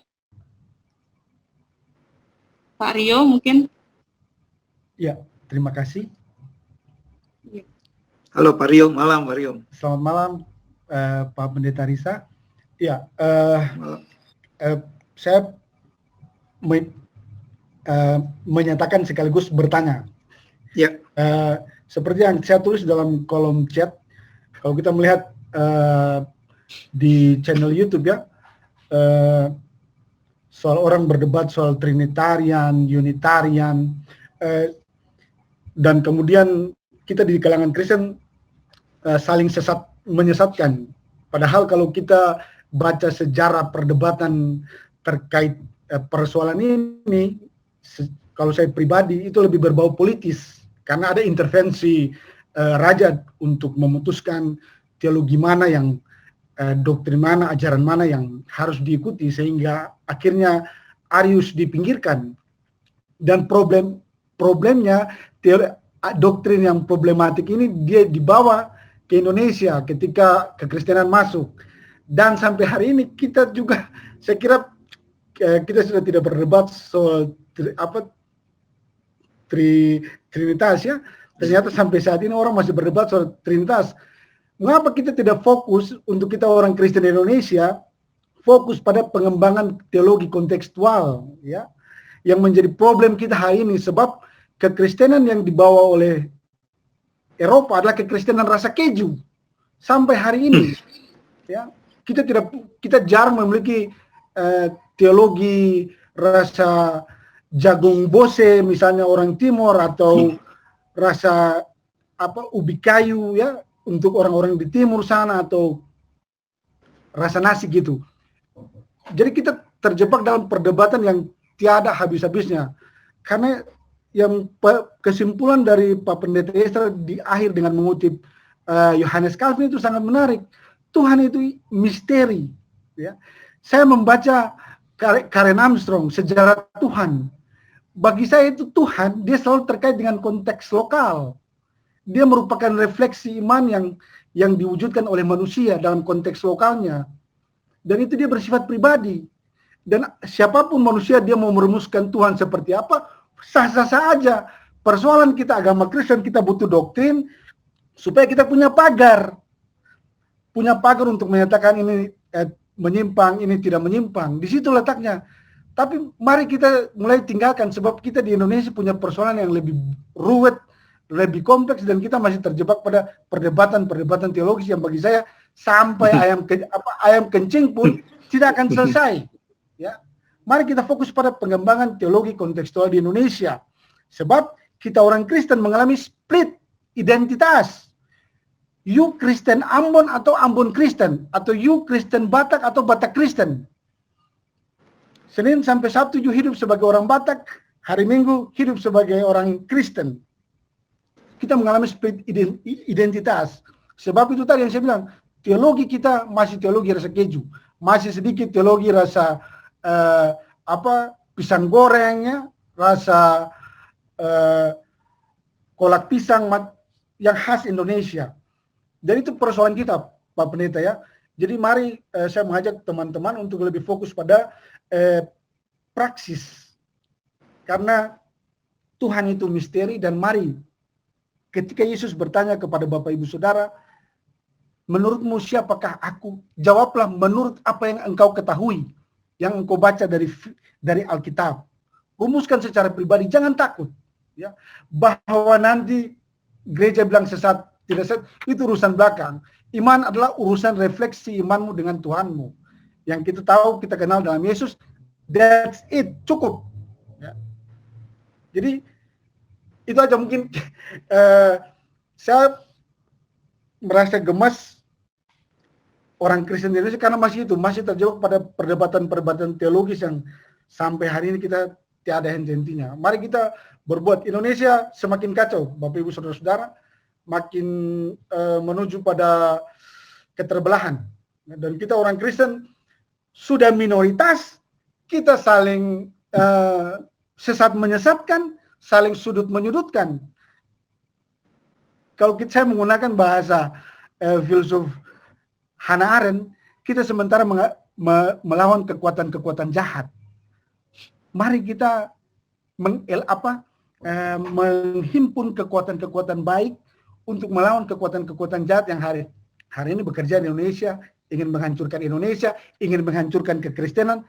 Mari, jadi jangan kita berdebat soal baptisan, selam, spercik, unitarian, trinitarian.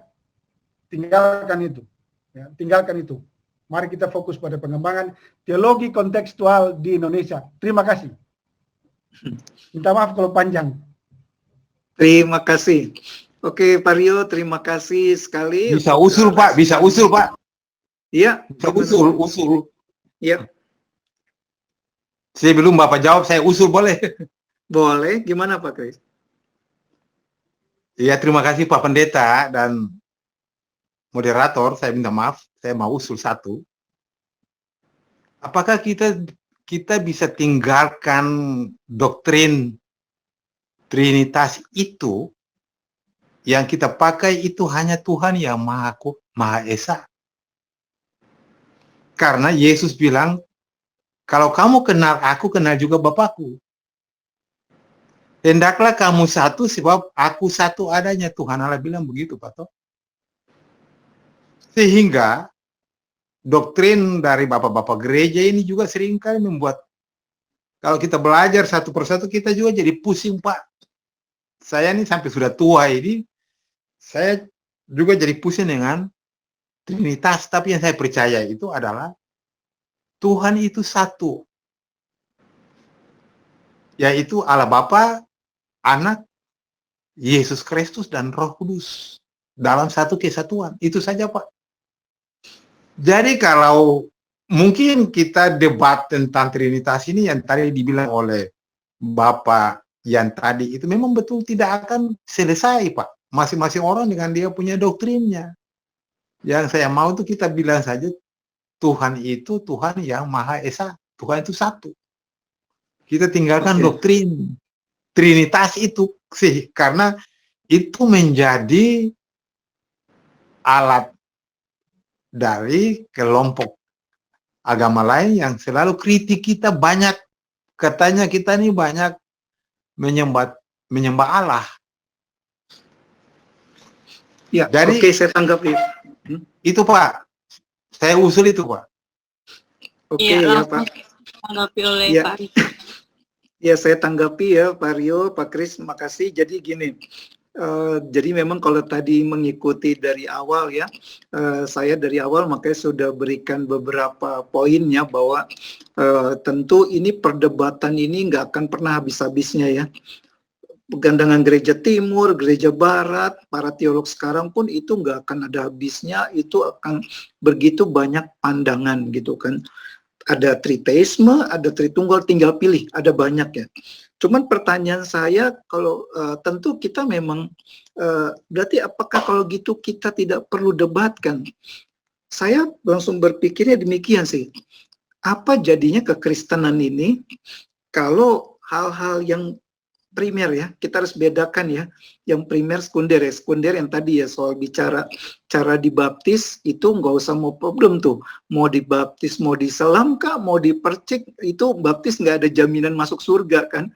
Baptis itu hanya tanda perjanjian Allah. Yang membuat engkau selamat bukan dibaptis tapi sudah lahir baru apa belum, itu aja kan. Nah cuman itu nggak ada perlu diperdebatkan tuh, itu soal baptisannya mau caranya apapun, kau diselam kayak dipercik, atau soal kerajaan 1000 tahun nggak perlu pusing itu ya, debatkan kapan terjadinya, sekarang atau nanti. Tapi kalau kita tuh semua orang Kristen itu merasa punya berhak untuk memiliki kebenaran sendiri yang subjektif ya, yang dia yakini, bukan berdasarkan Alkitab, kebenaran yang mutlak, yang objektif. Untuk hal-hal yang primer, waduh, saya rasa ini jemaat semua akan jadi pusing. Ini yang benar jadi Allah kita Tritunggal kah? Atau cuman monoteisme atau triteisme? Terus Yesus itu, kamu mau boleh percaya Yesus itu dia adalah Allah dan manusia? Atau kamu hanya percaya dia Allah saja? Atau kamu percaya manusia saja? Itu tidak ada bedanya. Yang penting kau percaya Yesus. Saya rasa itu sangat bermasalah sih kalau kita berpikir seperti itu. Beranggapan bahwa yang penting saya percaya kepada Tuhan Yesus, entah Yesus yang saya percayai itu saya yakini dia hanya manusia biasa, atau saya yakini dia tuh manusia dan Allah, itu nggak ada bedanya. Wah, saya rasa habislah kekristenan kita, jadi nggak ada bentuknya lagi nanti kalau semua orang merasa itu nggak perlu kita pertahankan. Bebas aja, tiap orang punya pendapat sendiri. Akhirnya kita terjebak dalam relativisme. Semua relatif. Kamu anggap benar, ya itu jadi kebenaran kamu. Yang saya anggap benar, jadi kebenaran saya. Pada akhirnya, Alkitabnya jadi di mana nih? Kebenaran yang kita tahu yang mutlak, objektif. Nah, menurut saya, ada hal-hal yang kita harus pegang, yakini teguh, yaitu doktrin-doktrin yang paling penting. Ya tadi core belief kita ya, Alkitab adalah firman Allah. Kita nggak bisa bilang, ya kamu mau percaya Alkitab firman Allah, atau kamu mau percaya Alkitab itu tulisan manusia biasa, no problem. Yang penting kamu orang Kristen, kamu percaya Yesus. Wah, saya rasa kekristenan tidak seperti itu ya. Kekristenan adalah iman itu ada pengetahuan, ada tindakan gitu loh. Tidak bisa semaunya aja begitu kan. Pokoknya kamu pilih aja sendiri kebenaran yang kamu yakini. Wah, kacau nanti Pak. Saya rasa kita harus punya satu fondasi. Kalau enggak nanti minggu depan ada orang ngomong lagi konsep yang baru lagi. Oh, Yesus ternyata dia dia tidak dimati di salib. Ya udah, terus kita bilang ya udah kamu percaya gitu, saya percaya dia mati di salib, ya nggak ada bedanya juga. Waduh, kacau nanti gereja nih jadi kacau Pak. Justru seharusnya doktrin itu mempersatukan kita, karena kita percaya pada satu core belief yang sama. Jadi kalau bilang doktrin memecah belah, saya kurang setuju. Karena kecuali ributin hal-hal yang nggak penting. Misalnya di gereja hanya boleh pakai main organ doang, piano doang, nggak boleh pakai full band. Nah itu menurut saya hal yang nggak penting, yang nggak perlu diributin. Itu tentang itu. Tapi kalau bicara tentang Allah Tritunggal, dua natur Kristus, keselamatan itu karena anugerah melalui iman kepada Kristus, bukan karena anugerah plus perbuatan. Wah, saya rasa itu kita nggak boleh bergeser sama sekali tuh di situ tuh, hal-hal yang paling basic. Dan kalau sampai itu berbeda, ya saya rasa itu bukan berarti kita pikir ya udah kalau gitu jangan bicara doktrin, enggak juga gitu loh. Ya itu tuh harus berbeda dan harus ada satu kebenaran yang objektif kita pegang. Kalau enggak nanti ya itu balik lagi kacau nanti semua punya pandangan sendiri. Keselamatan itu seperti apa? Waduh, ini nanti sekarang aja udah banyak banget ini pandangan. Jadi saya rasa kita harus tetap pegang satu doktrin, dan memang itu tapi yang hal yang nggak penting tadi yang nggak usah diributin. Nah, kamu percaya soal baptisan di apapun itu nggak menyelamatkan juga. Nah terus kedua, apakah kita kalau begitu kita tidak perlu terlibat dalam teologi kontekstual tadi yang Pak Rio? Nah, saya rasa waktu kita bicara tentang doktrin, itu bukan berarti kita langsung ya udah saya hanya mau bicara doktrin, saya nggak lakukan yang B gitu loh. Kayaknya nggak gitu kan. Ya kita lakukan dua-duanya. Kita pegang satu doktrin yang benar, kita ada hal-hal yang memang boleh ditoleransi, ada yang enggak, ada yang primer, ada yang sekunder, harus bisa bedakan. Yang primer nggak boleh dijadikan sekunder kayak tadi ya. Tapi juga memang itu bukan berarti kita hanya sibuk ngurusin teologi tadi yang di awang-awang tanda kutip ya, sampai kata Paryo kita nggak ngurusin, perhatikan nih kondisi di Indonesia seperti gini. Nah saya rasa itu juga nggak benar, hanya sibuk berteologi. Tapi waktu kita nggak melakukan itu bukan karena kita sibuk berteologinya sih, itu tetap dua hal yang berbeda ya. Saya rasa orang Kristen harus berteologi tapi juga harus ada praktisnya gitu loh, tindakannya juga. Jadi iman itu kan ada pengetahuan, ada tindakan, ada pengalaman, ada perbuatan. Ya bukan hanya kita punya oke, yang penting saya melakukan teologi kontekstual, itu harus banget kita pikirkan. Kayak tadi ini gimana nih? Kok ada berbagai macam wajah ya, tadi Pak Rio bilang ya, ada orang Batak Kristen atau Kristen Batak, kok ada berbagai macam wajah nih. Tapi saya rasa yang paling penting di sini justru kalau kita punya doktrin keselamatan yang sama, justru itu menyatukan kita. Kita tahu, mau kamu orang Manado, Ambon, orang Jawa, tapi punya konsep keselamatan, doktrin keselamatan yang sama, bahwa keselamatan itu adalah anugerah melalui iman pada Kristus, dan keselamatan itu harus kita kerjakan setelah kita terima ya, bukan mengerjakan untuk dapat keselamatan, tapi untuk mengerjakan setelah terima. Saya rasa itu harus kita pegang, dan berarti nggak ada di sini penting banget punya doktrin keselamatan yang sama dimanapun kita, orang apapun kita, tapi punya satu fondasi yang sama, fondasi iman yang sama. Menurut saya sih itu ya, Pak Rio, Pak Kris, semoga bisa menjawab. Silakan kalau ada yang mau ini lagi, saya kembalikan kepada moderator. Terima kasih Pak Risa. Bisa tanggapi Pak? Karisa. Oh iya Pak, ya Chan, gimana? Oh ya, ada yang lain mau menangkap ya? Ada mungkin ada teman lain ini yang juga mau bertanya ataupun menanggapi, itu dari Pak Hari Gulo. Mungkin bisa secara live, secara langsung ya, biar bisa bertatap muka. Pak Hari Gulo. Ya, aduh, selamat malam. Ya, malam. Pak Riza, Hari. aduh, saya ada. Halo Hari, waduh ketemu. Ya, minggu lalu saya ada kegiatan jadi nggak bisa sampai habis. Iya. Saya mau nanggapi apa yang disampaikan Pak Rio tadi ya. Benar apa yang disampaikan Pak Riza, bahwa kita harus punya tolok ukur dalam hal doktrin. Nah, core, yang namanya core itu tidak bisa diganggu-gugat, Pak. Core itu tidak bisa dikontekstualisasikan. Yang namanya core belief itu tidak bisa dikontekstualisasikan. Teologi kontekstualisasi itu untuk hal-hal yang sekunder. Tapi hal yang premier itu tidak bisa untuk Bapak jadikan kontekstualisasi. Karena akan sulit, akan payah untuk melihat, meninjau, dan memilah mana yang alkitabiah dan tidak, jika semuanya dianggap benar. Jadi yang Bapak maksudkan tadi teologi rasa keju, itu sebenarnya bukan rasa keju. Kalau dikatakan itu dibuat oleh teolog-teolog barat, itu benar. Tapi tolak ukur mereka menyusun itu adalah tetap pada Alkitab. Dan kita pada konteks masa kini, jika apa yang disampaikan teolog-teolog masa lalu itu salah, ya kita tolak kalau tidak sesuai dengan Alkitab. Nah, masalahnya Tritunggal yang dijelaskan di Konsili Nisea yang kita adopsi sampai sekarang, tidak ada yang bertentangan dengan kebenaran Alkitab. Jadi, saya rasa kalau bicara tentang tadi tidak perlu meributkan hal-hal seperti itu, saya rasa perlu.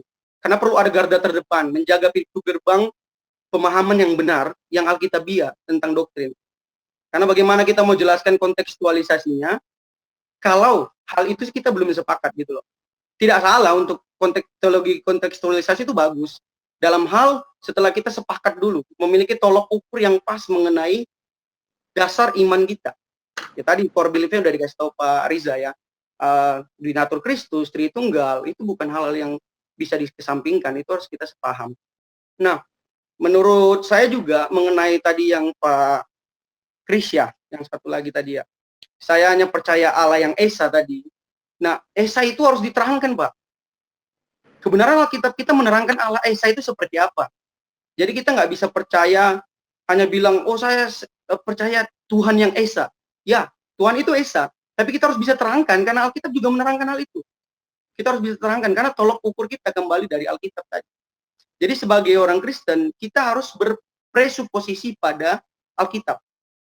Kalau kita berpresuposisi dari sana, maka apapun yang banyaknya tadi yang membuat kita bingung, ada Sabellianisme, Unitarianisme, dan Triteisme, itu jelas kalau memang paham-paham itu bisa membuktikan diri mereka tidak bertentangan dengan Alkitab, mungkin paham-paham itu tidak ditolak gereja pada masa itu. Nah, masalahnya kan dalam eksistensinya mereka ditolak. Dan saya kaget juga kenapa muncul lagi paham-paham seperti itu pada masa ini. Karena jelas-jelas itu kalau kita kaji Alkitab secara mendetail, jelas itu dinyatakan Tritunggal itu harga mati untuk orang Kristen. Karena itu adalah core belief kita. Jadi tanggapan saya seperti itu. Nah, saya punya pertanyaan untuk Pak Riza Tresna ini. Untuk diskusi barengnya lagi kembali. Yeah. Nah, dalam hal Allah anak, Pak, Kristus Yesus, saya mau ingin bertanya begini. Mana gelar atau sebutan yang paling pantas atau paling layak diberikan kepada Yesus Kristus selagi dia belum muncul, belum berinkarnasi, pada saat berinkarnasi, dan sesudah dia inkarnasi dan sudah di surga?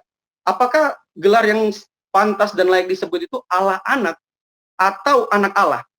Dan jika Bapak memisah-misahkan nantinya di dalam pada masa-masa tertentu yang saya katakan tadi, apa alasan-alasannya gelar tersebut cocok pada masa itu, dan pada masa demikian? Itu aja, Pak. Terima kasih. Oke, langsung ya berarti ya. Thank you Hari untuk tambahannya ya, respon terhadap tadi diskusi yang saya dengan Pak Rio dengan Pak Kris ya. Oh ya, sebelum lupa ya, Hari itu kemarin minggu terakhir Sabtu lalu saya bilang kita mau kelas doktrin manusia dosa, itu nggak jadi ya Jumat kemarin ya. Jadi itu nanti kan kemarin saya janji saya mau kasih tahu, itu tidak jadi ya. Nanti kalau ada di medsos saya akan saya info tuh kapan mulainya. Nah, itu saya setuju tadi dengan tambahan yang diperkuat ya oleh disampaikan Hari, ya memang kita ya harus pegang ya, memang itu juga dari awal saya juga punya itu, kalau kita harus percayai. Terus yang anehnya gini sih, yang anehnya ada orang Kristen, nah ini sungguh bingung sih. Jadi ada orang Kristen yang tetap mereka mempercayai bahwa oke, dulu para bapak gereja sudah merumuskan demikian, tapi yang dikatakan para hamba Tuhan, pendeta mereka itu dipercayai sebagai satu yang lebih punya otoritas. Dengan asumsinya begini, waktu saya pernah ngobrol dengan orang tanya soal ini, kok kenapa kamu bisa lebih mempercayai pendeta kamu ngomong bahwa Yesus itu lebih rendah dari Allah Bapa? Nah, menarik jawabannya, dibilang, lah sekarang siapa yang tahu juga apa yang dirumuskan oleh para bapak gereja itu lebih benar dari dia yang ngomongin, si pendeta saya ngomong. Wah, saya bilang, menurut saya, waduh, itu kita harus percayai bahwa para bapak gereja itu merumuskan semua, dikasih otoritas dan jelas iluminasi daripada Roh Kudus. Allah kasih mereka. Nah, itu sudah dibuktikan dalam perjalanan sejarah gereja ribuan tahun gitu kan. Jadi itu dari abad-abad awal gereja sampai sekarang terbukti itu menyatukan gereja, bisa melawan ajaran sesat. Bagaimana mungkin anggap kamu bisa bilang pendeta kamu lebih benar? Dia satu orang ini melawan bapak gereja yang sudah terbukti diuji dalam sejarah gereja ribuan tahun, itu kuat, solid gitu kan. Jadi memang itu satu hal yang tersendiri, saya rasa itu membingungkan juga, kok bisa demikian. Nah makanya penting kita harus berpegang. Dia bilang ya kan nggak ada yang yakin yang benar. Kalau nggak ada yang yakin benar, dari bagaimana mungkin apa jadi kekristenan kalau nanti minggu depan ada lagi satu pendeta muncul, dia punya ajaran baru lagi, terus kita bilang, ya kan para bapak gereja juga belum tentu benar. Bagaimana kamu bisa percaya orang ini gitu loh, dibanding para bapak gereja yang jelas-jelas sudah ribuan tahun teruji gitu kan, terbukti. Itu sih yang menurut saya kita makanya harus tetap pegang satu. Kalau enggak hancurlah, kita nggak punya fondasi lagi kekristenan kita. Jangan-jangan semua doktrin pembenaran hanya oleh karena iman itu tuh jadi kacau lagi nanti tuh. Kalau kita nggak pegang itu lagi, yang tadi dibuat, oh enggak, kita dibenarkan karena perbuatan. Waduh, terus ya nggak apa-apa, nggak masalah. Kamu mau percaya pembenaran karena iman atau karena pembuatan, dua-duanya sama kok masuk surga. Waduh, saya rasa nggak gitu ya kekristenannya. Kita harus punya satu pengertian yang benar. Nah, kalau ke pertanyaannya hari tadi, nah ini termasuk pertanyaan yang tadi saya kasih note di awal. Tadi kalau masih ingat, saya bilang ini ada hal-hal yang sangat-sangat teknis ya, yang saya nggak mau masuk ke situ, saya harap, karena mengapa? Karena ini doktrin yang sulit dan saya sendiri terus terang, mohon maaf, nah saya ini nggak mengikuti sampai benar-benar secara histori, sejarahnya, pandangan para bapak gereja ini ya, timur dan barat seperti, wah itu kan rumit ya.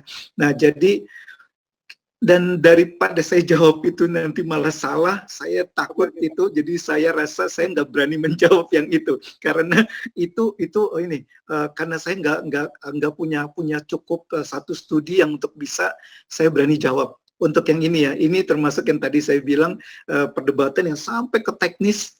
Saya udah pikirkan salah satunya sini hari tepat sama kayak kita pikirkan bahwa jadi bagaimana dengan yang itu tuh tadi sebutan tadi. Nah itu kalau ada teman yang lain, kan saya yakin di sini ada pendeta, ada hamba Tuhan juga yang mau kasih respon, silakan loh. Kalau saya terus terang, ini itu termasuk wilayah yang saya bilang terlalu teknis, yang saya nggak berani jawab, takut salah.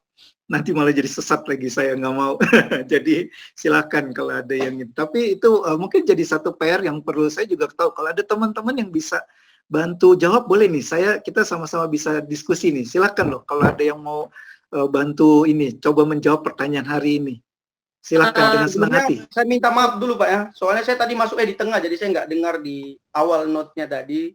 Saya pikir bebas bertanya kan seperti kemarin-kemarin, jadi saya minta maaf kalau hal ini bukan masuk karena tanya jawab kita pada malam hari ini.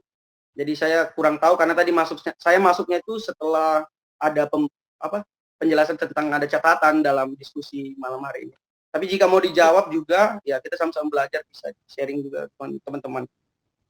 Ya, terima kasih Pak Haris Sandikulo yang sudah ditanggapi juga oleh Pak Riza, dan kemudian tadi ada sedikit komen atau tanggapan ya dari Pak Acen. Silakan mungkin Pak Acen bisa menanggapi atau bertanya secara live. Iya. Saya boleh nimbrung menanggapi lagi, Kak? Iya, silakan. Ya, saya tertarik aja dengan komentar yang disampaikan Pak Rio dan Pak Kris gitu ya. Memang kita tidak bisa menghindarkan realita perdebatan, perbedaan itu ya. Cuma saya teringat begini. Saya pernah mendengar disampaikan oleh seorang hamba Tuhan bahwa kalau kita menolak atau tidak mengakui doktrin Tritunggal, sebenarnya maaf, dia katakan begini, sebenarnya kita sedang salah membaca Alkitab dan kita terpisah dari sejarah keselamatan, kita terpisah dari sejarah kekristenan, kira-kira begitu. Dan saya pikir dan renungkan, ternyata memang betul. Setelah saya renungkan bahwa yang dikatakan kalau kita menolak itu, ya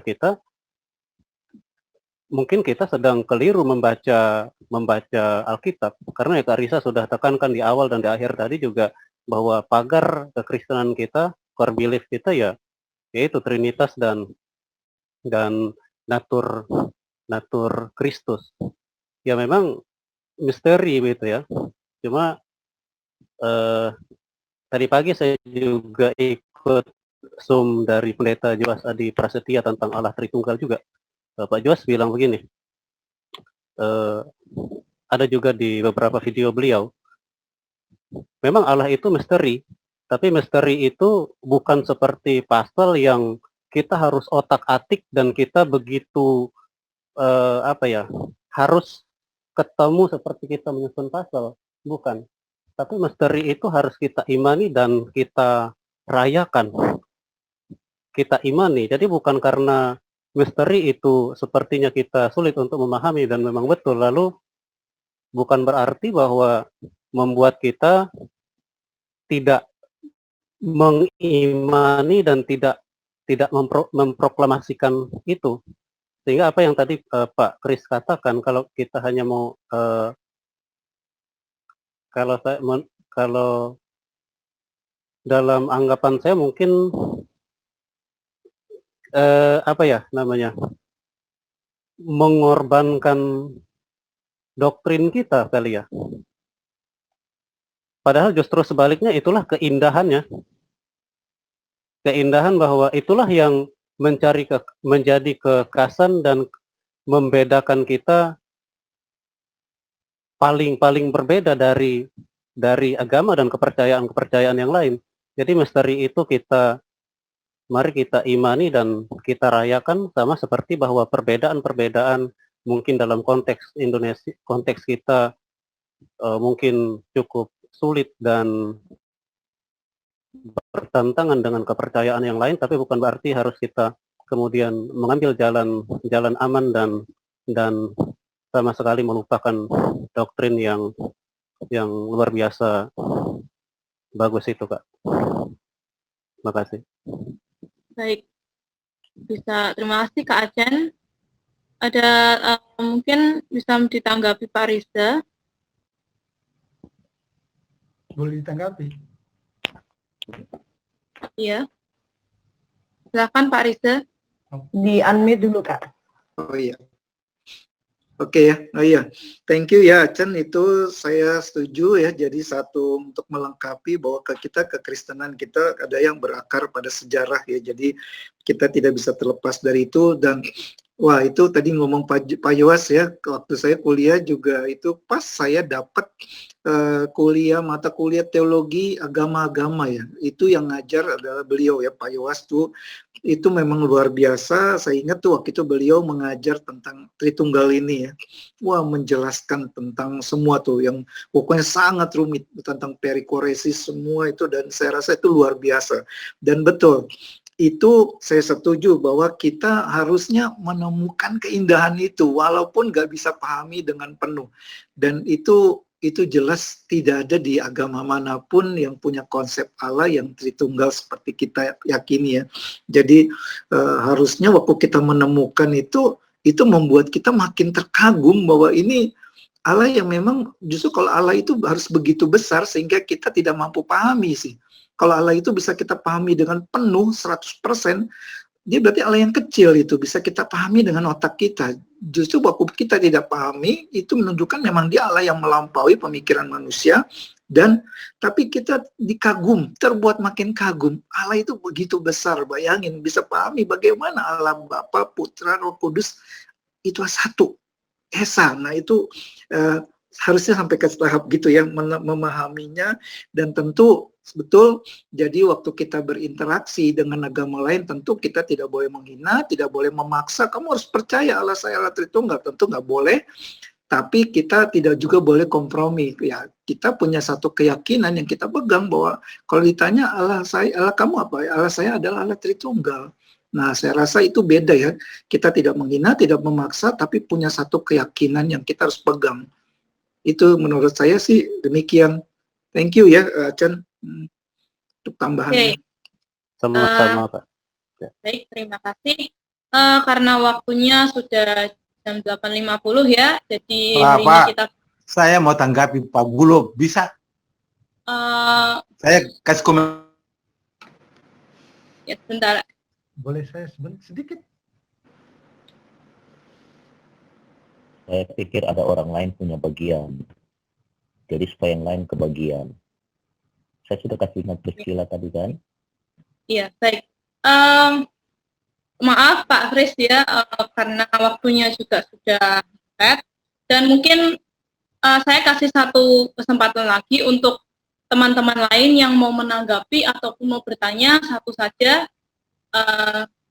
Karena berhubung dengan waktunya yang hampir habis ya.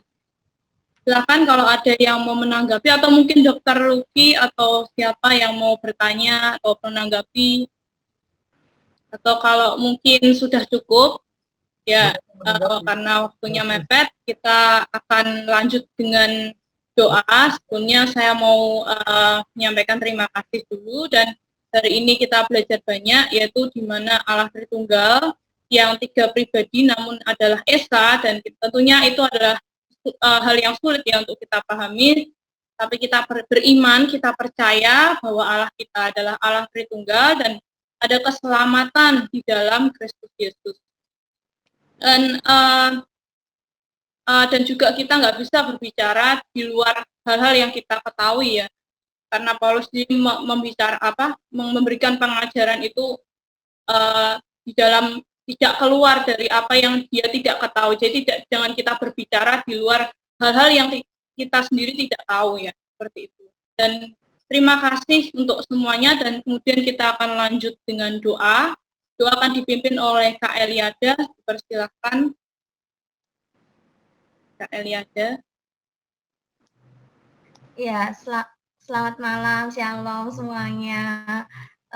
Wow, malam ini luar biasa ya, banyak sekali partisipannya. Mungkin karena materinya begitu menarik ya, luar biasa nih Kak Risa ya. Jadi kalau menurut saya memang doktrin ini memang ya pemikiran manusia, jadi tidak ada yang sempurna ya. Kalau justru pemikiran manusia ini bisa dipahami semua, itu ya membatasi Allah, itu aja sih. Oke, mungkin kita langsung tutup aja dalam doa. Mari kita berdoa. Bapa, kami bersyukur atas kasih-Mu, Engkau telah mengumpulkan kami di dalam pertemuan virtual ini. Kami percaya bahwa Engkau telah memberikan kepada kami, Tuhan, hikmat Tuhan, dan kami percaya Tuhan, apa yang Engkau berikan, biarlah Tuhan boleh bermanfaat bagi kami, bukan untuk kuat dan gagah kami Tuhan, tetapi untuk semakin kami melekat padamu ya Bapa, untuk semakin kami beriman padamu, dan semakin kami mengakui bahwa hanya Engkaulah satu-satunya Allah yang berkuasa, Allah yang berdaulat atas seluruh dunia, termasuk juga atas diri kami ya Tuhan, karena kami hanyalah ciptaan-Mu ya Bapa, kami tak luput dari kekurangan, karena Engkaulah yang maha sempurna. Terima kasih Tuhan, kami berdoa Tuhan untuk setiap kami yang telah bergabung di dalam pertemuan kali ini.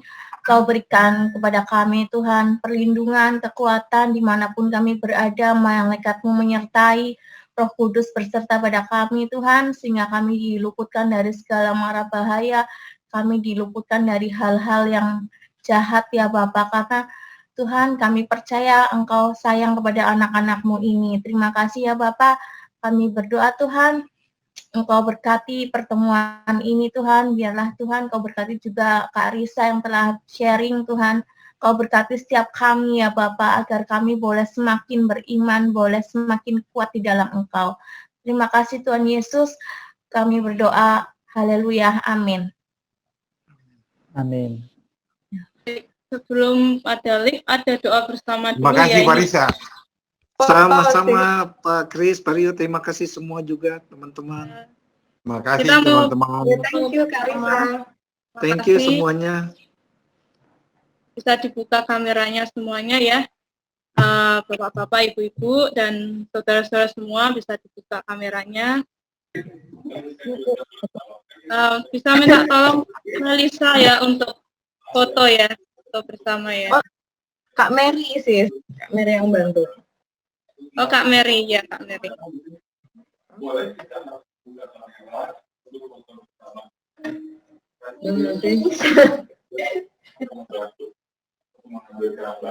Denger aja kita. Kak Mary. Ini keren. Kak Mary.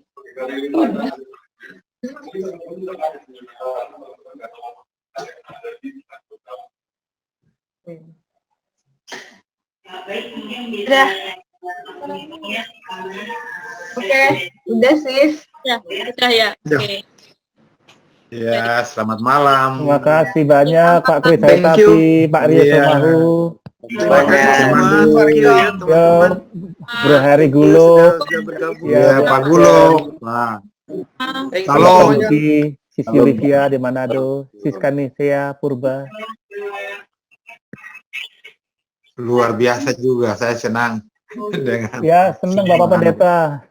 Mak Setati. Iya, terima kasih Pak. Iya, Semahu. Pak Semahu, thank you.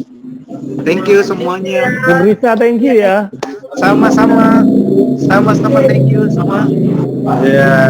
Thank you ya semua. Sampai ketemu. Selamat istirahat malam. Citra, Fahmi. Keluarga Pak. Sampai ketemu di ini lagi. Ya, selamat malam Bung Miki. Citra. Iya, thank you Bu. Thank you ya. Miss Gabriela, Lumban Gaul. Bye.